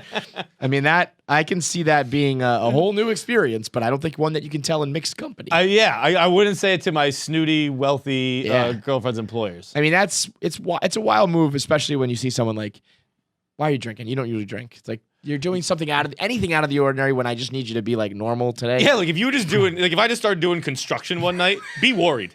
Because I don't know how to do construction. Just sitting there like ripping cigs. Like, you don't do that. You don't do construction. You don't drink. What are you doing? Yeah. Or imagine, and I could see this happens, but like somebody shows up dressed completely different. Like I'm trying to impress. So they come wearing like a suit and like a monocle and they're talking with an accent. It's like, no, stop it. What are you doing? No. So, I mean, all, maybe from the right place, came with a good heart, but, I think he's the asshole here. He's 100% the asshole. I mean, and I don't think she's the asshole for kicking him out either. You know what's interesting? I'm on my I'm a masculinist. I'm fighting for men here today. I think kicking out is something that's a terrible double standard too. Yeah. Because you can't kick a girl out like in nighttime because it's dangerous. Yeah, because they'll get But, like, raped, right. which is probably our fault. Yeah. I mean, it all eventually comes back to we're the problem. But I mean, kicking someone out of like their house, their home, where they sleep, is a fucked up thing to do. That's true. I had Like, never really thought about that. Like we have I normalized pay that. rent. We have normalized getting slapped and getting kicked out. It's like, yeah, she made me, she kicked me out for the night. I had to go like sleep on a friend's couch. If you did that to a girl, again, abusive boyfriend. You left me on the street where nowhere to go. You do that to me all the fucking time when you're like, get out. I mean, those are just things that happen in fights with women when you're in a relationship. There are just things that I would never dream of saying or doing to another person. And girls do it to us pretty cavalierly. I've only been attempted to be kicked out once, and I was kind of like the guy who we saw at the bar the other day who was like, fucking move me. Like, Yeah. like, If you wanna, Right. kick me out, make it happen. and it was because it wasn't my fault at all. Yeah. It was, we were asleep and I rolled over and I guess it rolled her off the bed and she woke up furious and was like, get the fuck out of here. And I was just like, all right, I'm just gonna go in the other room. You're clearly angry. And then like went back to sleep and like 2 hours later she woke up. She's like, I'm really sorry about that. Right. And I'm like, what if I'd left? Right. What What if I was just wandering the streets right now? I've been kicked out before, and it's like, this is horrible. I got kicked out on Christmas once. It's like, what the fuck is this about? I mean, some dark, deep, terrible shit where I'm just like, I would never do this to anybody, no kicked out matter on Christmas, how bad bro? it gets. Yeah, no matter how bad it gets, I would be like, well, we can go in like separate rooms or Yeah, whatever. we have multiple rooms. Yeah, Like, if you and, don't wanna and that's see me, really all it okay. is. All it is like, get out of my face. So I can do that. You need me to be outside, like in another house? I mean, what the fuck? So no slapping, no ruining hobbies, no kicking out. Goodness gracious. Should we get into voicemails? I feel like these have been running long. Yeah. Let's get into voicemails today. They're brought to you by Cuts Clothing. Oh, I'm wearing a Cuts shirt right now. Oh, you look great in it. This one is called Shark. And that's exactly what the right color is. Yeah. Like I would be That like, is- is this gray? Is this steel gray? It's shark gray. Oh. This looks like a shark shirt, shark skin. So Cuts Clothing, I mean, I have thousands of their shirts now. I've got every different variation. I've got the crew necks. I've got the V-necks. I've got the elongated, the split hem, the curved hem. I've got every color under the sun. They're all solid. They don't have any stupid like graphics on them. They're not, this is something, these are shirts where, as we talk about all these things, we always hear stories of like a girl starts dating a guy and she doesn't like his wardrobe. And so one day she packages all the shit up and throws it out. Or she starts to work in new clothes so that you start changing your style. None of that will happen with Cuts Clothing. This is like a adult, modern, sleek, clean look that guys will like, girls will like. Old, young, it's like cool and like hip while also just still being like incredibly comfortable. and it's got that, it's like a little bit of that stretchy, loose, like soft feeling. So all around, whether you're looking for comfort, style, ease of, it's kind of like the Steve Jobs effect where it's like, you just grab it. Like all of them are. I just have like a pile of bags. Yeah. And I just wake up in the morning. Like, Right. You open them up and it's like, this matches with this color. Or I'm going to wear these shoes or whatever it may be. So all different colors, all different styles that are going to keep all different ages happy, satisfied, looking stylish, looking cool. Men, women, whatever. Everyone is going to enjoy how you look in a Cuts shirt. The fit, the fabric, the function, all of it they make it easy, affordable, stylish, and comfortable. Go to cutsclothing.com/KFC. Get 15% off your first order. It's the only shirt worth wearing. That's cutsclothing.com/KFC. What's up, Fights? KFC, Super Producer BC. I got a little question for you. I know I'm the asshole, so it's not am I the asshole, but I want to get your thoughts. Recently, my girlfriend cheated on me, so we broke up. And I found online that you can send an automated message to someone anonymously that they hooked up with a partner that has an STD. So obviously I did that to get back at my ex. Just want to know your thoughts about this move, and also what would you do if you got a message like this? This is the lamest shit I've ever fucking heard. I don't even know if I quite understand it. You break up with me, and I send you an automated message that says you hooked up with someone who has an STD? yeah, because he cheated on him. So it's okay. Wait, I missed the cheating part. So he gets cheated on, Yes. and then he sends a message that says, "Hey, like we hooked up, and I have an STD." Yes. So I don't know if it would You're come from convincing the person they cheated with gave him an STD. gave you an STD. I still think this is lame as fuck. I would agree with you. I definitely wouldn't do it, but there are parts I understand because you want to get a little something. I get the the craving for revenge. Yeah, everyone wants a but- pound of flesh. Yeah. but also like But also, it's just like not. I mean, I guess you're just gonna send him into a frenzy a little bit. Yeah. But like, it's just not. as someone true. who's thought they had an STD, it's a frenzy. Yeah. Yeah, That's a good word. That's a good description. You go into quite a frenzy. Yeah. So maybe in that case, it's just like they were petty to you and immature, and you're gonna be back. You're gonna do the same thing back to them. I just feel like the idea But of like it's winning like- the breakup in general, I think is I mean, the best revenge is always just like living your life and fucking being better. But yeah, I think also there's a good piece of revenge. Like, yeah, I guess I don't know. Would you do it? In theory, I guess I would say that it sounds like, I don't know, it's not the worst thing ever, because again, it's not that big, it's not that evil, it's not that big a deal. Pretty quickly, they'd probably send a text, be like, "What the fuck? You have an STD?" They'd be like, "What are you talking about?" No, and then you'd be like, "Oh, my ex is being a dickhead." Right, like that. Right. There's probably but a moment of panic. The whole saga lasts 10 minutes, probably. Yeah. I wonder what the message says. Like, I would guess it appears to come from a hospital, and it's kind of like, I was thinking it would be more like, "Hey, I heard you hooked up with Steve.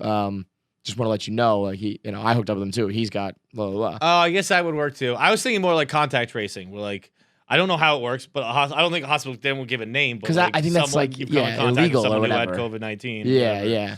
But I feel like that's like against rules and shit. So I mean, I think that if you do get this, you got to be pretty aware. You should be pretty aware that like it's not real. But I mean, if it works for that split second, it's like, gotcha, bitch. Yeah. Now you know, like I'm feeling pain, you're feeling pain but too. Also, like, again, it's only 10 minutes. It couldn't have done that extensive of a trick. And unless you send the text while you're watching from a tree or something, you don't even get to see the panic. Right. You're just assuming it happened. Right. You know? Like she probably looked at that and was like, "Fucking idiot." Yeah. You dick. How stupid do you think I am? I don't know. The idea of winning the breakup to me is one that I feel like as I've gotten older, I'm just like, I don't know. I care less and less and less about that. Yeah, I guess that's true. And like, I don't think I've ever like tried to get any revenge of any kind. And I've never been like cheated on, so I don't. I mean, I guess if a breakup makes you happen. get in shape and be more social and dress better and all those things, that's a good thing. You should do that because that's just what you should do. I think doing it out of like spite, I guess whatever your motivations are, doesn't matter as long as it's like good results. But I just think if you're ever really curtailing what you normally do, if you're stopping doing that because of a breakup, if you're letting a breakup impact you in a negative way, or doing, going out of your way, spending money or spending time or just doing shit that's like out of character, I think it's like, well, you're losing the breakup. Then. Yeah. It's like they're still affecting you. You're making it clear that you're not handling. Like I would, that's almost like, blocking. What's the phrase you always use? Like, don't ever give them material to. Yeah. It's not my quote. I forget who it was. I think it was. Oh, fuck yeah. I think it was Brandon Wardell, I believe, but it said, "Don't block it. You can never give your enemy content." Which is kind of, it's like if she gets together at brunch the next day and she's like, "You know what that loser ex-boyfriend of mine who played with figurines did? Like he like took the time to find an automated That's like, yeah, and then, it's like giving someone the block. Like, yeah, look, I got, you're soft." Mm-hmm. So I wouldn't do any of this shit, but I guess, if you get them going, "Oh fuck, I've got gonorrhea," gonorrhea you don't care about. But you know what I'm so happy about? You gotta hit him with. If you're gonna hit him with one, you gotta hit him with herpes. Yeah, the one that's permanent. Everyone knows gonorrhea. Or, I mean, AIDS. Fucking matter. Well, AIDS is AIDS. AIDS is it's a tough one. I feel like I'd rather have AIDS than herpes. Yeah, nowadays, yeah. Right? Yeah. Is that crazy? No, I mean, AIDS is we can slow that one down now. Yeah. Ain't no stop. Herpes is the most like unstoppable force on earth. Like how I can't believe they haven't figured something out, That is true. Right? Like figure out like we're going to have a coronavirus vaccine in like a year. I mean, maybe it's just like a virus thing that, I mean, I guess that's the point. You really can't stop a virus. You can slow it down. But if somebody came up with a fucking cure for the herp, people would pay endless amounts of money. Would you though? Because like I've never come across someone who had herpes. But if you had it, you would fucking pay. If I had it, I'd pay. But I don't know how prevalent. How many people do we think are infected with herpes right now? Don't they say like 1 in 4? Yeah, but that's some bullshit. That's just to scare college kids. I also think that that's probably true. I also think you might have herpes. Oh, you fucking bitch! Lightning on the board first, 1-0, 12 left to go in the first period. How many people? I think if you had herpes on your dick and nobody even knows, like there could be a lot of that going on. If you have it on your face, your mouth, like, you know, it's obvious, but there might be people. Prevalence, very common. More than 3 million U.S. cases per year. Especially, and then they talk about HPV. I feel like every girl under the fucking sun has HPV, apparently. See, it's weird. Here's a weird list. So it's the ages affected they have. Seniors 60 plus, very common. Adults 41 to 60. But that's just a time very game. common. It's like I've been fucking for 65 years. Of course I've got the herpes. Young adults 19 to 40, very common. Teenagers 14 to 18, very common. Is anybody not very common? Children 6 to 13, rare. Because they're not fucking. Toddlers 3 to 5, very rare. Common. Oh, very rare. I mean, this makes And sense. then babies 0 to 2, back to rare. So why is it the 3 to 5 years? That That's must the be very babies. rare. Maybe you could pass it on when you like are born. Yes, And then but I think- you and then still I- have it as a toddler. So like, why does it come? Why the down tick in 3 to 5 years? I just don't. You're just not kissing. You're not kissing. You're not touching. You're not fucking. I guess children 6 to 13 they can kiss. So okay, yeah, that makes more as sense. you get older and as you start to have more I physical guess they can have contact, sex too. But and then when they- you're 70, it's like I've been fucking for 45 years, for 55 years. Of course, I've got the herpes. I have one more point, but it's gone now. Oh, I was gonna say, you know why? I learned something about myself the other day, and I was very proud of myself. I was like, that's a good thing. I have no clue how to spell the word gonorrhea. Every time I try to spell it, I'm like, GONNOHREAHA. I'm like, I'm always just making it up. And I think that if, you're a person who has gonorrhea, you would know how to spell it. I'm gonna guess It's a crapshoot for me every time. And I'm like, that's because I don't have gonorrhea, motherfucker. GONORRHEA. See, I would have said, Yep. oh, Fight says gonorrhea. Fight says gonorrhea. I would have said GONNORHEA. But I think there was an E in there. I mean, Yeah, there's double R. I mean, I'm just good at spelling words. yeah, or you got fucking gonorrhea. Can you spell chlamydia? Yes. CHY or CHL? CHLY MIDIA. CHLY A. What's is the Y or I? After the L, is it a Y or I? CHYLA. It's an A. I had that A. I had the A. And then you got motherfucking STDs, bro. MIDIA? Didn't you throw a Y in after the L in the beginning? CHYL. Or is it? No, just CHLAMYDIA. CHL Yeah, no, is I didn't wacky. get that right. Yeah, I CHL didn't get that is like, right. that's not even a real word. Next voicemail. KFC fights, whoever's producing, first time, long time. I was listening to the podcast about penguins and acceptable pets. I got to aim out of the asshole for you. My girlfriend's twin sister and her wife, they live in a nice house. They're 27 years old. I refuse to go over there now because they have 19 cats. And they're very, very offended if you say anything about the cats. They have cat hair everywhere. The place smells like a litter box. Like I said, it's a nice house, but they just ruin it with cats. Yeah. The smell? If you say anything like, the cat pissed on my hat, which happened to me, great fucking hat, destroyed because the cat pissed on it. They get very defensive and say like, oh, well, they need somewhere to pee or... Hold the phone. I thought the one thing that's good about cats is they go in a litter box. Are they just pissing? If cats are... Cats definitely piss. Not in the litter box? I think they shit in litter boxes. I don't know. I guess I don't know. I hope I never have to find out. 19 cats is 18 too many cats. And really, if you want to be serious about it, 19 too many cats.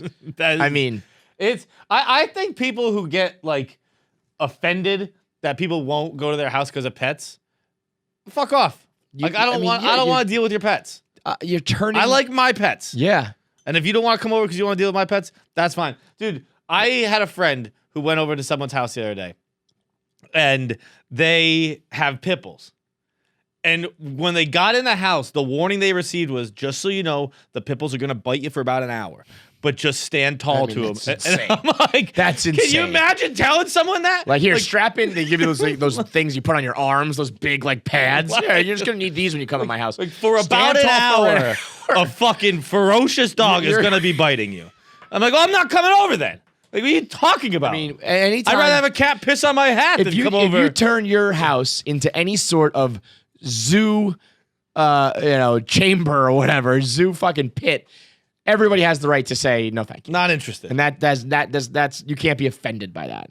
That's like, I mean, that's like if you had like the wild party house and someone was like, I don't want to party, I'm not coming over. That's totally acceptable, dude, right? 19 cats is fucking bizarre. You have the noise and the issues. smell and like how do you even know once you get past, let's call it 5 of anything? It's like, especially cats. That's Steve and that's Jessica and that's Ricky. Giving normal human names to cats because I don't even know what you name cats. But like, oh, you name them like Snuffleupagus and stuff like that. Yeah, even though that's like you should name these like Lucifer, Beelzebub. But like, yeah, when you're on, that's my 17th cat over there, and this is the 19th. We just got her recently. Like, fuck that is some shit. I will judge you. You can have all the hobbies you want. You have room full of toys, cats. okay. Room full of cats, not okay. I'd call the police on them, dude. I feel like they're breaking the law. That's true. I would call at the very least, it's pre-crime, and there probably is some sort of violation of like animal fucking permitting or whatever. How much money do you think you spend on food feeding fucking 19 cats a day? Even that, and you're feeding them like fish and tuna and like all the weird things. You got to get sauces all the on wet milk, foods and stuff. I mean, the amount of litter boxes and scooping out clumps of fuck shit. That house, dude. You are not the asshole. When I lived in the Bronx in City Island, I lived on it was called Schofield Street, and I don't know why, I don't know how, I don't get it. It's just something we put up with, and now looking back on it in hindsight, it's fucking insanity. My block was like the haven for stray cats, and when I tell you that they were everywhere, they were fucking. Like everywhere. feral? Yes. Just wild ass cats. Follow-up question. What does feral mean? I don't know. I just went with it. I just know it's not good. I think it means wild. I think it means like the opposite of domesticated. Okay. Nick, I thought it meant... Give me a definition of feral. I'm pretty sure you just nailed it. Yeah. It's just not domesticated. I mean... So they'll attack you and shit? Well, they wouldn't attack you because they were... they're slinky and they're weird, and you would always see them like under a car, and you just see like their beady eyes. I can't believe you wouldn't like run over one. I mean, like, we probably just, like, trying did. To pull it out. We probably did at times, but you would just at nighttime you would hear like a melee of cats, and then it would stop. What? Yeah, they would like, get into like fights. Charlie Kelly's house. Yeah, apartment? yeah. I have 10,000 cats because I have 10,000 rats. My last apartment had this. And Cats everywhere. Astoria is like known to have cats fucking everywhere. TJ will always tell you the fact that like that's why there's no rats there. It's like, well, I'd rather not have the cats. Yeah, it's like I mean I get it, but we're just robbing Peter to pay Paul here. I mean, it's one fucking animal that's a problem or the other. I mean, they're just awful animals. But again, seriously, if you have a house that's other overwhelming characteristics of your house people don't like. If you smoke all the time, it's like if your house smells like smoke, I think you should expect people to be like, no, thank you. I couldn't even believe that like he even gave the qualifier that it's a nice house. Like, no, it's not. No, not with 19 cats. It's definitively not a nice house. Oh, another goal. Oh, you goddamn bitch! Power play goal for the Lightning. I mean, now that I'm thinking about it, my grandma smoked like a fucking chimney and had this house surrounded by feral cats, and we moved in with her. Ugh. We moved into her smokehouse. Oh, dude, by the way, speaking of smoking, I told you guys to remind me to tell this story. So when I don't have the kids, I just get unbelievably stoned to go to sleep because it's the only thing that will really put me to bed and stop the mind from racing. I get so high, and I am a very stereotypical stoned person. I giggle like a motherfucker, and I get the munchies like insane. And I mean, I'm going to put on a ton of weight if I keep this up because I recently, do you have a favorite bread? Favorite type of bread? Yeah, like a favorite brand or type of bread. I can't say that I do. Okay, so I really like potato bread. I know you like that. But I found a new one, Pepperidge Farm. I think it's called like Stone Pressed or something like that. White bread, hearty white bread. I found it recently. Caitlin always has it in her apartment. It's like this like thick, really soft white bread. And I have been getting high and just crushing bread. Just like eating bread. Just straight. I was going to say raw bread. Raw bread. I am raw dogging slices of white bread at an alarming rate where I'll be high and I'm going to bed and I'll grab one and then I lay in bed and I'm eating it. And this is how much my munchies are. I get out of bed to get more food. Usually once I'm in bed, I'll like. Oh, I know. I do that all the time. Do you? Because if I got to go to the bathroom, if I got to, I'm like, if I'm in bed, I'm in bed. So I get up and I go get another slice and I start hammering it. And then the other day, I just brought the bag of bread to bed with me. Really, Kevin? And I woke up in the morning and there was just like some crusts on my bedside table. And I was like, I got to reel it in here. I am just stoned, hammering white bread and waking up with a bag of it, like an empty bag, and bones, like crusts bread. I mean, I'm not in a position to fucking... yes, you are. Everyone's in a position to judge me. No, I'm not. I mean, I eat frozen Sour Patch Kids nonstop. I froze them to get myself to stop eating them so fast. That's what I do. You need to be like an anorexic girl. You got to just open the bag and squirt ketchup in them. Like, I can't eat them anymore. I get about 2 bags of Sour Patch Kids, the big ones, the ones that hang. Walking home from work every day, I pop them in the freezer. Ones that hang.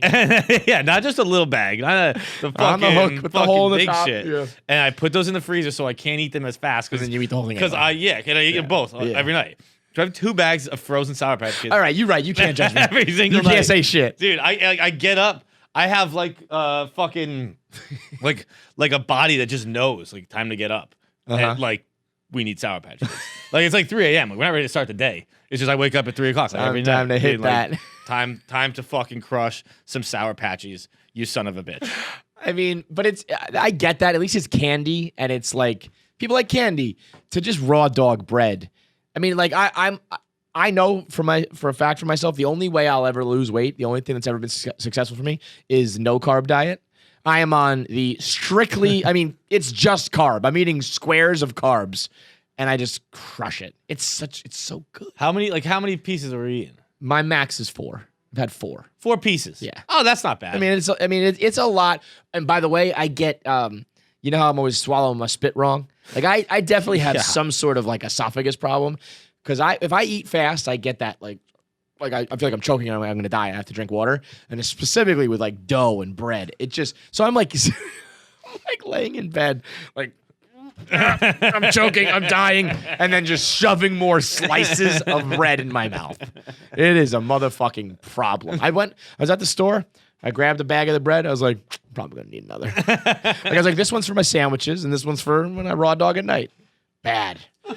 Last voicemail of the day is brought to you by Indochino. If I keep eating bread, I'm gonna keep putting on pounds. I'm gonna need some new clothes. I'm gonna make nothing's gonna fit me, and I'm gonna need to make sure that I get clothes that fit me custom. Because you don't want to be the slob who's just wearing, I'm kind of a medium, I'm kind of a large, and then your shirt's either too tight or too baggy. You're grabbing shit off the rack and off the shelves. You're never gonna look sharp, and that's where Indochino makes sure that you'll find that piece of clothing that fits just right. When you got a shirt or a pair of pants or a jacket, whatever, when you got something that just falls perfectly on your body, it's like, oh, fuck yeah. When that's up in your rotation, like that shirt's clean again, feels good, right? What if your whole wardrobe was like that? What if you had what if all your suits and all your expensive, all your like important pieces of clothing all fit you that way? That's what Indochino does. Now, the problem is I say that to you and you say, how the fuck could I possibly afford that? Custom clothes for like my entire closet?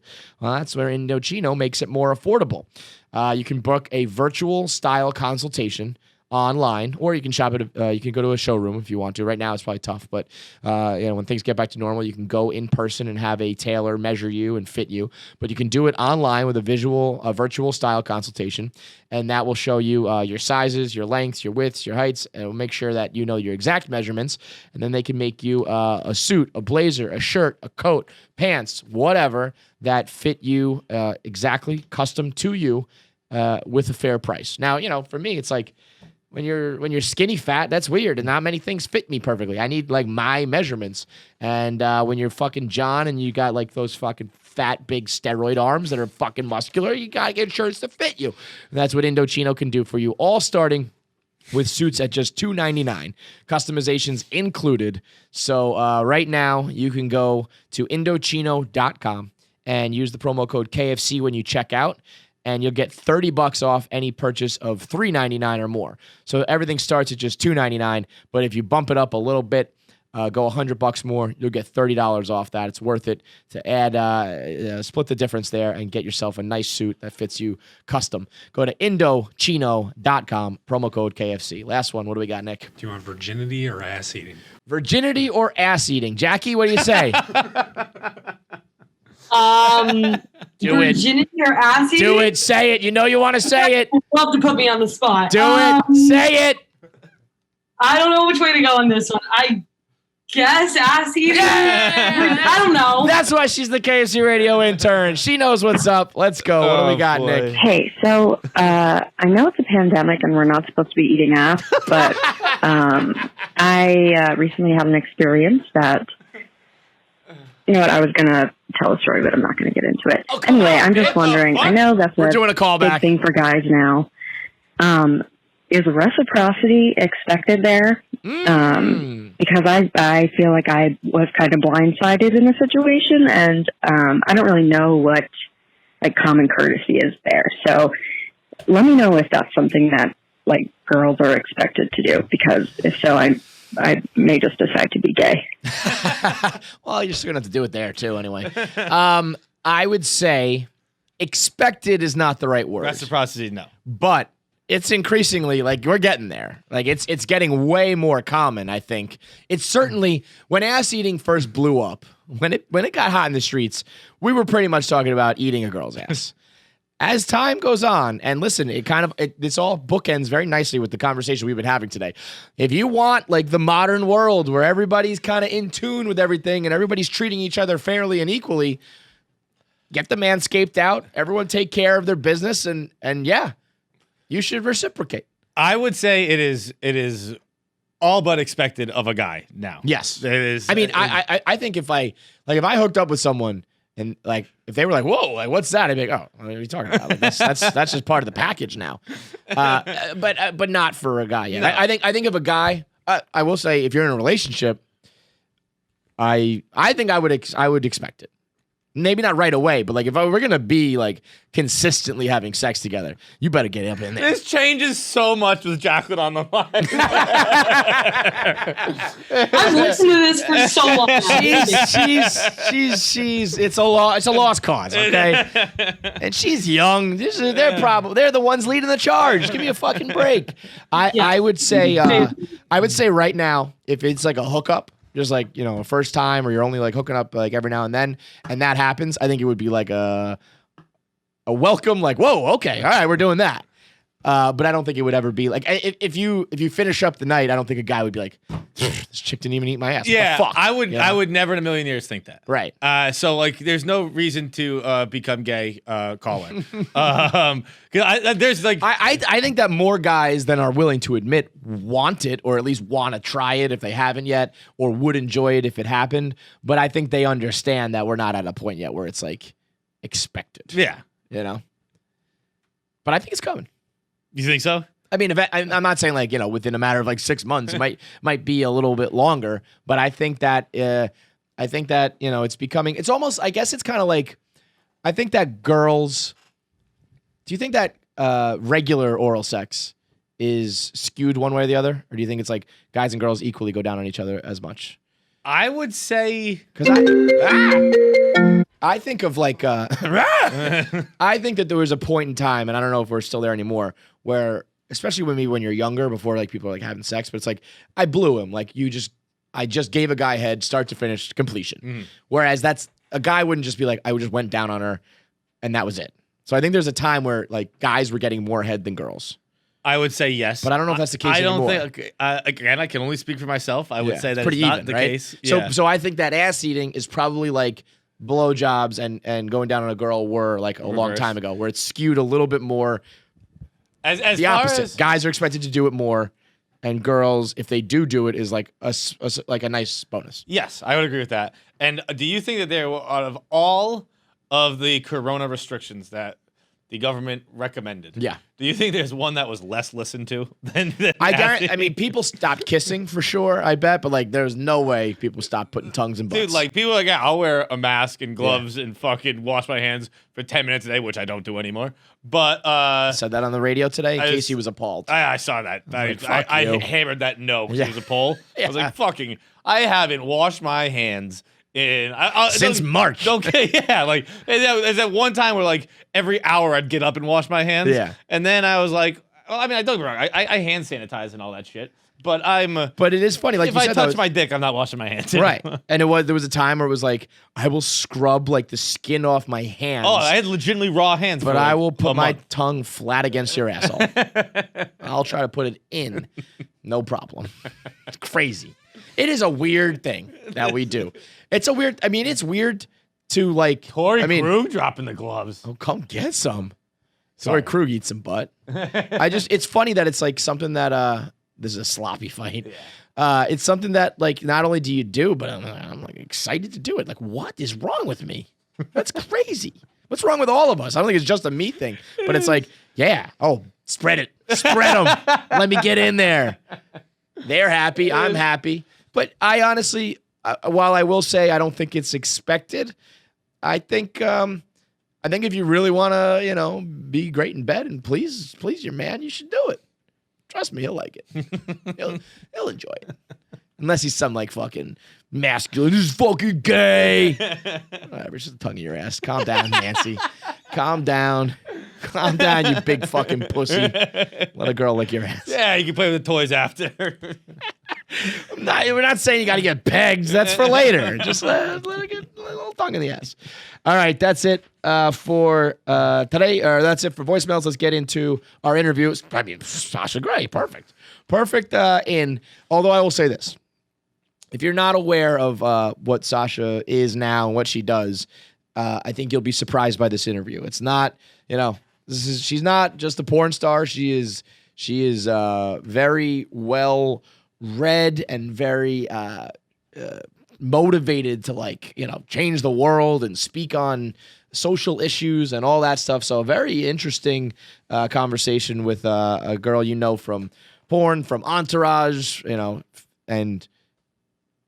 way younger than we expected. Way younger. I mean, the fact that she was really in the game. Whenever, you see something like she's 18, it's like, probably not. Maybe that's just for the title of the porn or whatever.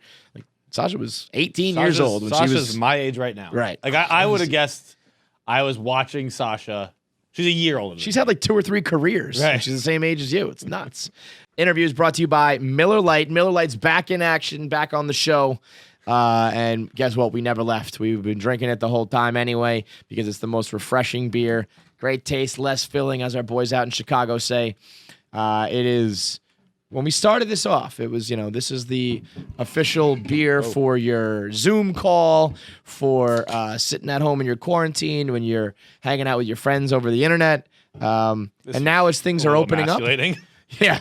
Look at you pussy. How about you and your 12-ounce beer? What a fucking loser. But now that we're, back out there a little bit, sitting outside at the bar, it's the summertime. Miller Lite is now the official beer of phase whatever we're in, 4 or some shit, where we can. Are these refs fighting just the one guy? What's going on? No, there's someone else in there. Oh, yeah, I think this is our third fight of the game, by the way. The Bruins and the Lightning are going at it. These guys need to sit down, have a Miller Lite, and work out their differences. These teams do not like each other. Apparently, last game they played before Corona hit, I believe they were 39 penalties in 5 fights. So we're about on pace. Hockey hair is just everywhere, flowing. So if you're not a fighter and you're a lover, sit down with a Miller Lite, crack it, talk out your differences, and everyone could go home happy at the end of the day. Miller Lite is the official beer of KFC Radio. It's the official beer of staying connected with your friends. It's the official beer of having a good time, whether you're at the bar, whether you're on a Zoom call, whether you're at the beach, whether you're with people or alone. Miller Lite, always a good time. So you can get a Miller Lite right now delivered to you right to your door. If you can't get out there, if you're back at the bar, order it with your waitress. 96 calories and only 3.2 carbs per 12 ounces. It's brewed in Milwaukee, Wisconsin, Miller Brewing Company. Celebrate responsibly. Enjoy that Miller Lite. Go to MillerLite.com/KFC and you can find delivery options near you. So don't just go to your app. Don't just go to your store. Do us a favor. And if you're going to drink some Miller Lite, go to MillerLite.com/KFC. Find those options today. Get them delivered right to your door and enjoy yourself. Let the good times roll. Sasha Grey, let's talk to her. All right, let's do it. We got the legendary Sasha Grey is on the show. She's got a new show coming out. Actually, Sasha, sounds very similar to ours. The Gray Zone is just kind of like ask any fucking question you want. We'll talk about anything and everything. And I mean, that's what we've been doing for the past like decades. So first of all, stay the fuck out of our lane. But second of all, good choice. I think it's a good one. People love that kind of shit. So I think there's something about someone like you too. Like you're going to let it fly. You're going to give the real truth and the real answer. So I think it should be very interesting. Definitely. I'm excited. It's also just culturally a different time.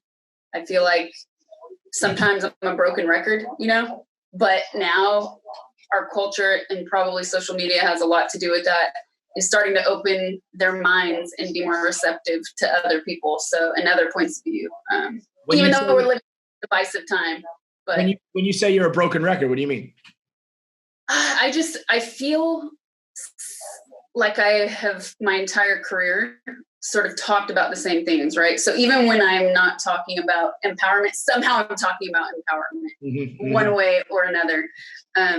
But it's also a very important thing for me. However, I feel, especially as a woman, and especially somebody that got into the adult industry at such a young age, if I wasn't fighting ageism, I was fighting sexism or preconceived notions. And for me, it was always about remaining an independent, strong, outspoken individual, regardless of stereotypes that might be thrown upon me. Yeah. And it's an exciting time. I just hope that we stick with it as a culture for sure. So, yeah, I hear you. Yeah. We just looked up your age. You are younger than I thought. You've been in the game a lot. Yeah, you've been doing it for a long time, which is, I mean, it just makes it that much more interesting to know that like from such a young age, you kind of were talking about it and being about it. And yeah, you're right. I mean, the world is just kind of like listening now for the first time. Are you like, finally, motherfuckers, I've been talking about this forever. Yes. And then there's a part of me that I get a little bit down just because I hope that it's not all marketing, right? Still, people, especially since the pandemic began and in the wake of George Floyd's killing, we've seen a lot of performative actions, right? And sometimes I get worried that the important messages will get lost. And especially when it comes to talking to young people who so often need guidance, like I hope that these things don't get lost in the imagery and hype of social media at all. That's really important to me. So that's what's exciting about the show being live. I feel like we don't have to follow a format. So, I mean, we do, it's still a TV show. So we have segments and we have fun games that we get to play and we have special guests. But with this, the audience is there, they're watching and they're leaving comments. And I think in the beginning, it'll be a little bit tricky, just kind of getting used to that open format. But once we find our groove, I really hope that we can use that to our advantage because sometimes I think I can relate when I was a kid, seeing things in pop culture, but also feeling like, oh, well, I'll never be a part of that, or that's just not who I am. And maybe I would have liked to ask more questions of people or things that I saw. So it really gives the audience the opportunity to do that when we can. Are you worried about giving like bad advice? We have. What if you don't give? Like, there was one question that was, should I try transgender dating apps? That's a lot of responsibility on you there, Sasha. Loaded question. Like, I don't know, bro. Should you? That's up to you, man. Right. I think that's what's going to be so important about having like Dem as a co-host is he's a really funny dude. So we'll be able to play off of each other in that way. Yeah, for sure. I didn't really, even though I was always outspoken about what I did and who I am, like I grew up in the spotlight, right? Yeah. You know what I mean? Yeah. So I became a woman in the spot, whatever that spotlight was, but I learned in front of the public and I didn't really realize until I did like my first book tour, the responsibility that I had to my fans and to the people that looked up to me, and it really hit me and sat with me. So yeah, of course it can be worrisome, especially, you know, I feel like we live in such an ADHD world, especially with social media now. We all have devices. We have so many distractions, and even my own live streams, I'll say something and not 30 seconds later in the chat, somebody will say, oh yeah, she just said she's going to do this. And you're like, well, no, that's actually not even close to what I was saying. So yeah, of course, it's not so much worried about giving bad advice. It's, will somebody interpret it the wrong way? Oh, so it's never your fault. You're good. No, I'm golden. I got a pillow here. No, but like, do you think you have, like, let's say the person who asked that question, because that question stuck out to me when I watched the teaser. Do you think that person is like going to go like, get on transgender dating apps now because you said yes? Possible, but more power to. How crazy is that? I mean, if I can just weigh in on that question, I think a person who asked that question is looking for a yes. Yeah. I think they just want to be told, yeah, it's okay. Yeah. Maybe you're uncomfortable. Maybe there's a stigma. Maybe you're not comfortable with yourself yet. Go do it. And they're going to be like, okay, fuck yeah. That's what I was looking for. Yeah. And again, when I go back to saying like, it feels like we're finally opening up as a culture, like these are conversations that I don't think en masse we were having even 5 years ago.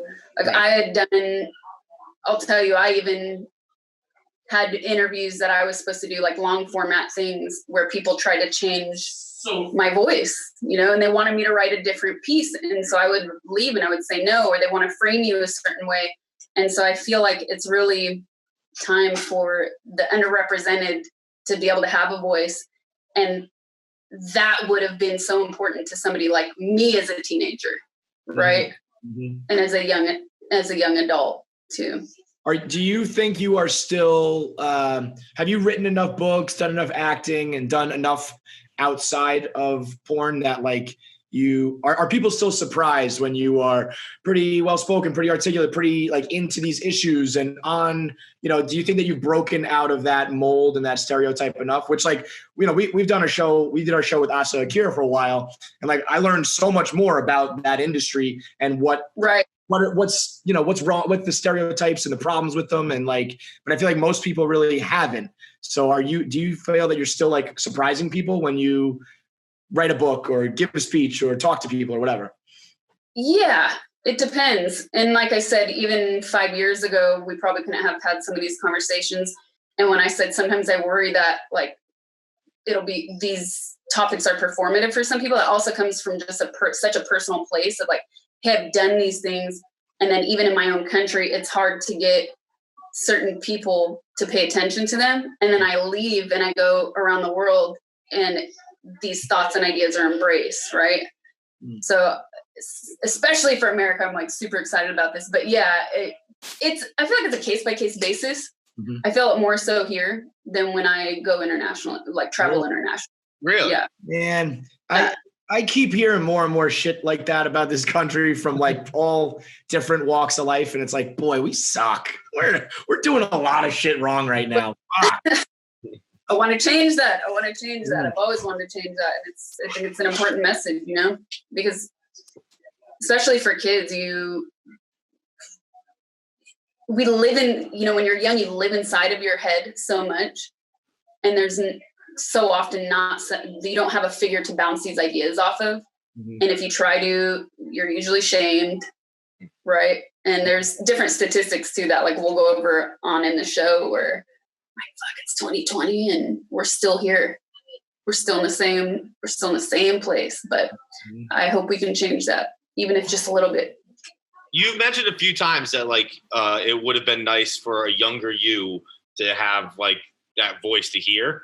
Do you like regret or anything like that? Like, are you like, oh, I would have done things differently? Or no, I think just more so when I was a teenager, like before the adult industry, because I had my own ideas and my own fantasies, and not just sexual either, right? But being allowed and being told that it's okay to be different Like I didn't have that until maybe I started reading different books or listening to different music. And then I was like, oh, wow. Okay. These people they're validating these feelings for me. Right. So even if it was being exposed to certain musicians at a younger age, I think that would have helped me for sure. You might have just answered it, but we have a question in another video series of ours. If you could go back in time and tell what age is it, John? You're like 18-year-old self, 15-year-old self. What is it? You can go back to any time, any age. Go back any age you want, and you can only tell yourself 10 words. What age would you go back to, and what like sentence would you tell yourself? Oh, that's so hard. It's very hard. It's a really difficult. But I mean, the reason I ask is because you just said like, don't be afraid to be different. Would that have just been the simple message you would tell yourself? Like, fuck it, just do. Also, by the way, it sounds like you were not really that afraid to be different. I mean, you're pretty different. You took a pretty unorthodox path. For sure. Like, yeah, you know what I mean? Like, it doesn't sound like you really cowered away from, any experience or any job. It sounds like you said, fuck it, I'm going to go do what most people consider the craziest job in the world. So were you afraid to be different? I would argue not at all. So, like when I was 18 during that period, absolutely not. Right. But let's say like 11 to 13 and then 13 to 16, those are such drastic differences in age, even though it's a very short time span. Mm-hmm. I feel like if I could tell my 15-year-old self, you'll find your people. You'll find your people. That is a pretty comforting thought that like eventually you'll fall into the right crew. Yeah. That feeling of not, that one day you will not be in your head and feeling so isolated. That would be it. So you don't feel that anymore? Oh, for sure. But I was going to say, what's the secret, Sasha? When does that stop? Yeah.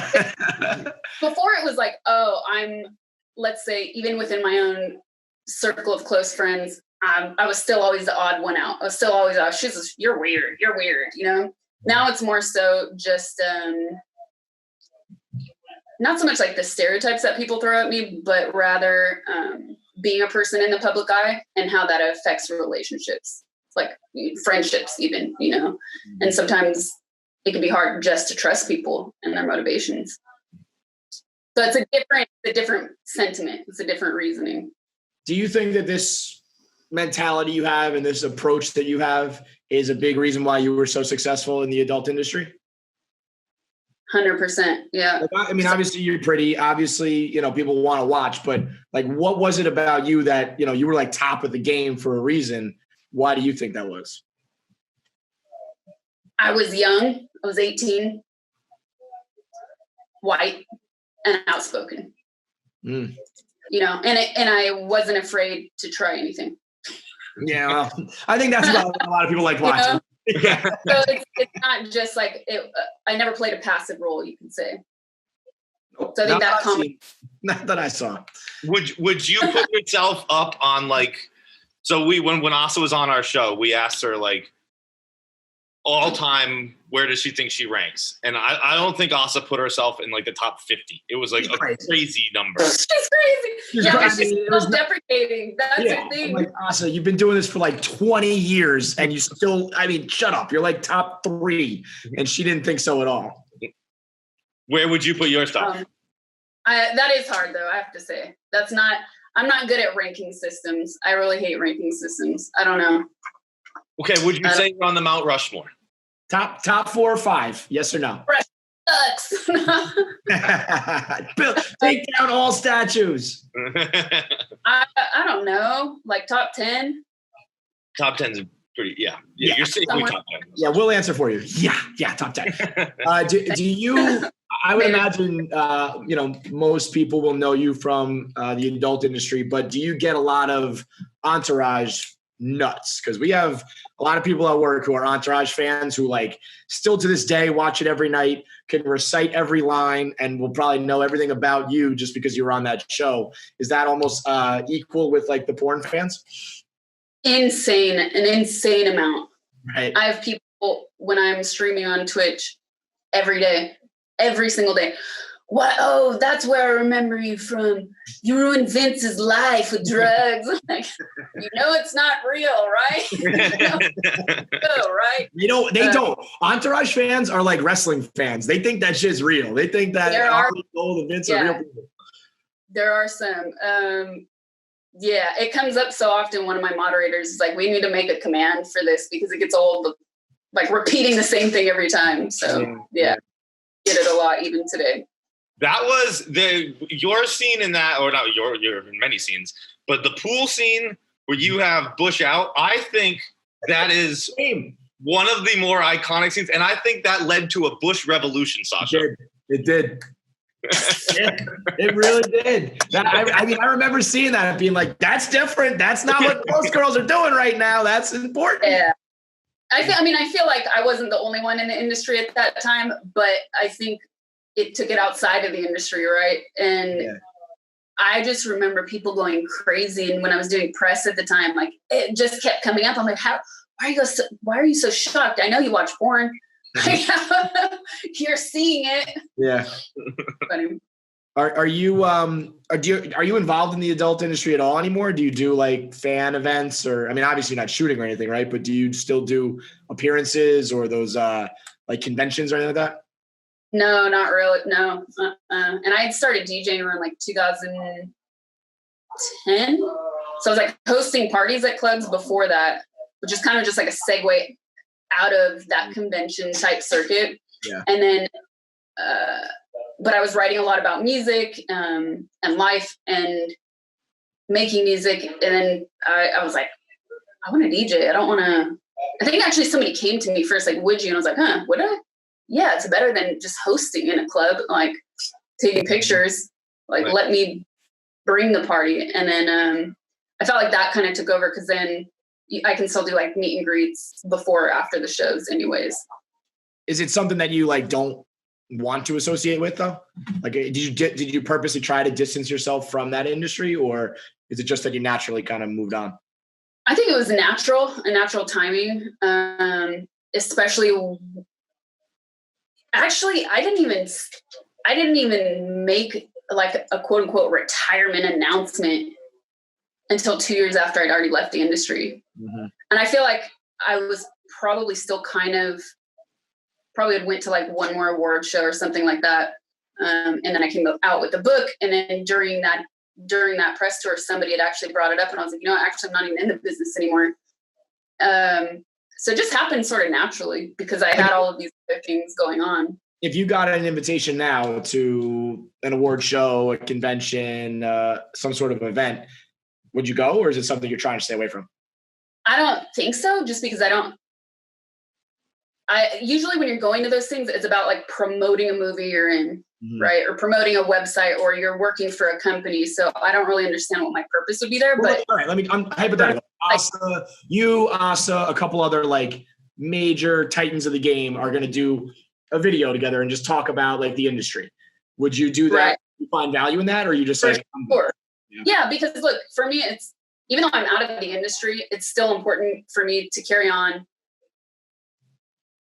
and grow, and I have grown with my fans, right? So like continue that elevation of being sex positive.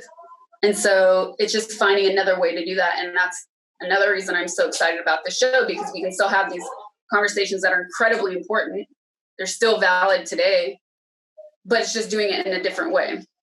So I think it's all about like, who is it for? And as long as I'm involved somehow creatively, mm-hmm. right? Not just playing a passive role. Mm-hmm.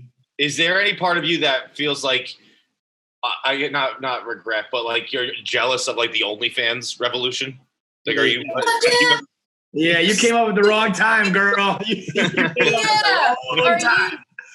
I put out a whole book of selfies, like before selfies were a thing. Our books don't make money. No, I mean, by the way, you could still do it. It's not like it's right? Not on the table anymore. I don't know if it hit the same way. I don't know if it hit the same way. But are you kidding me? Like, the comeback tour would hit. It wouldn't hit the same. It would hit bigger and better. But you know who does it? This girl, Belle, I'm probably gonna butcher her name. She's like an e-girl, Belle Delphine. Yeah. And she signed up. She does like cosplay and stuff, and she signed up for an OnlyFans just to be a major troll. And I was like, if I did it, I joke with my close Twitch community. We're always joking like, yeah, I'm gonna sign up for OnlyFans, and it's gonna be pictures of my dirty dishes and like my elbow and the back of my knee. You know? I guarantee you, people well, pay Delphine for. came out and just like took it next. Listen, next Sasha level. Grey's dirty dishes would. I'm sure they would. I promise you, it's a weird world. Yep. I know the new show is The Gray Area on Ben TV. Where can people find that? Tell them how to get there. So Ven TV is a new network in the digital streaming era, right? So you could find it Twitch, YouTube, Twitter. It'll be like the first network live streamed on Twitter officially. YouTube, if I didn't say YouTube already, and then it will also be on different smart TVs and devices as well. And we will be Wednesdays and Fridays. Our first show is August 7th, this Friday. And then the following week will be every Wednesday and every Friday at 7 p.m. Pacific. Awesome. Thank you so much. Yes. For the time. We look forward to it. And thanks. Thank you very much. Guys, take Have a good care. one. Catch you later. You too.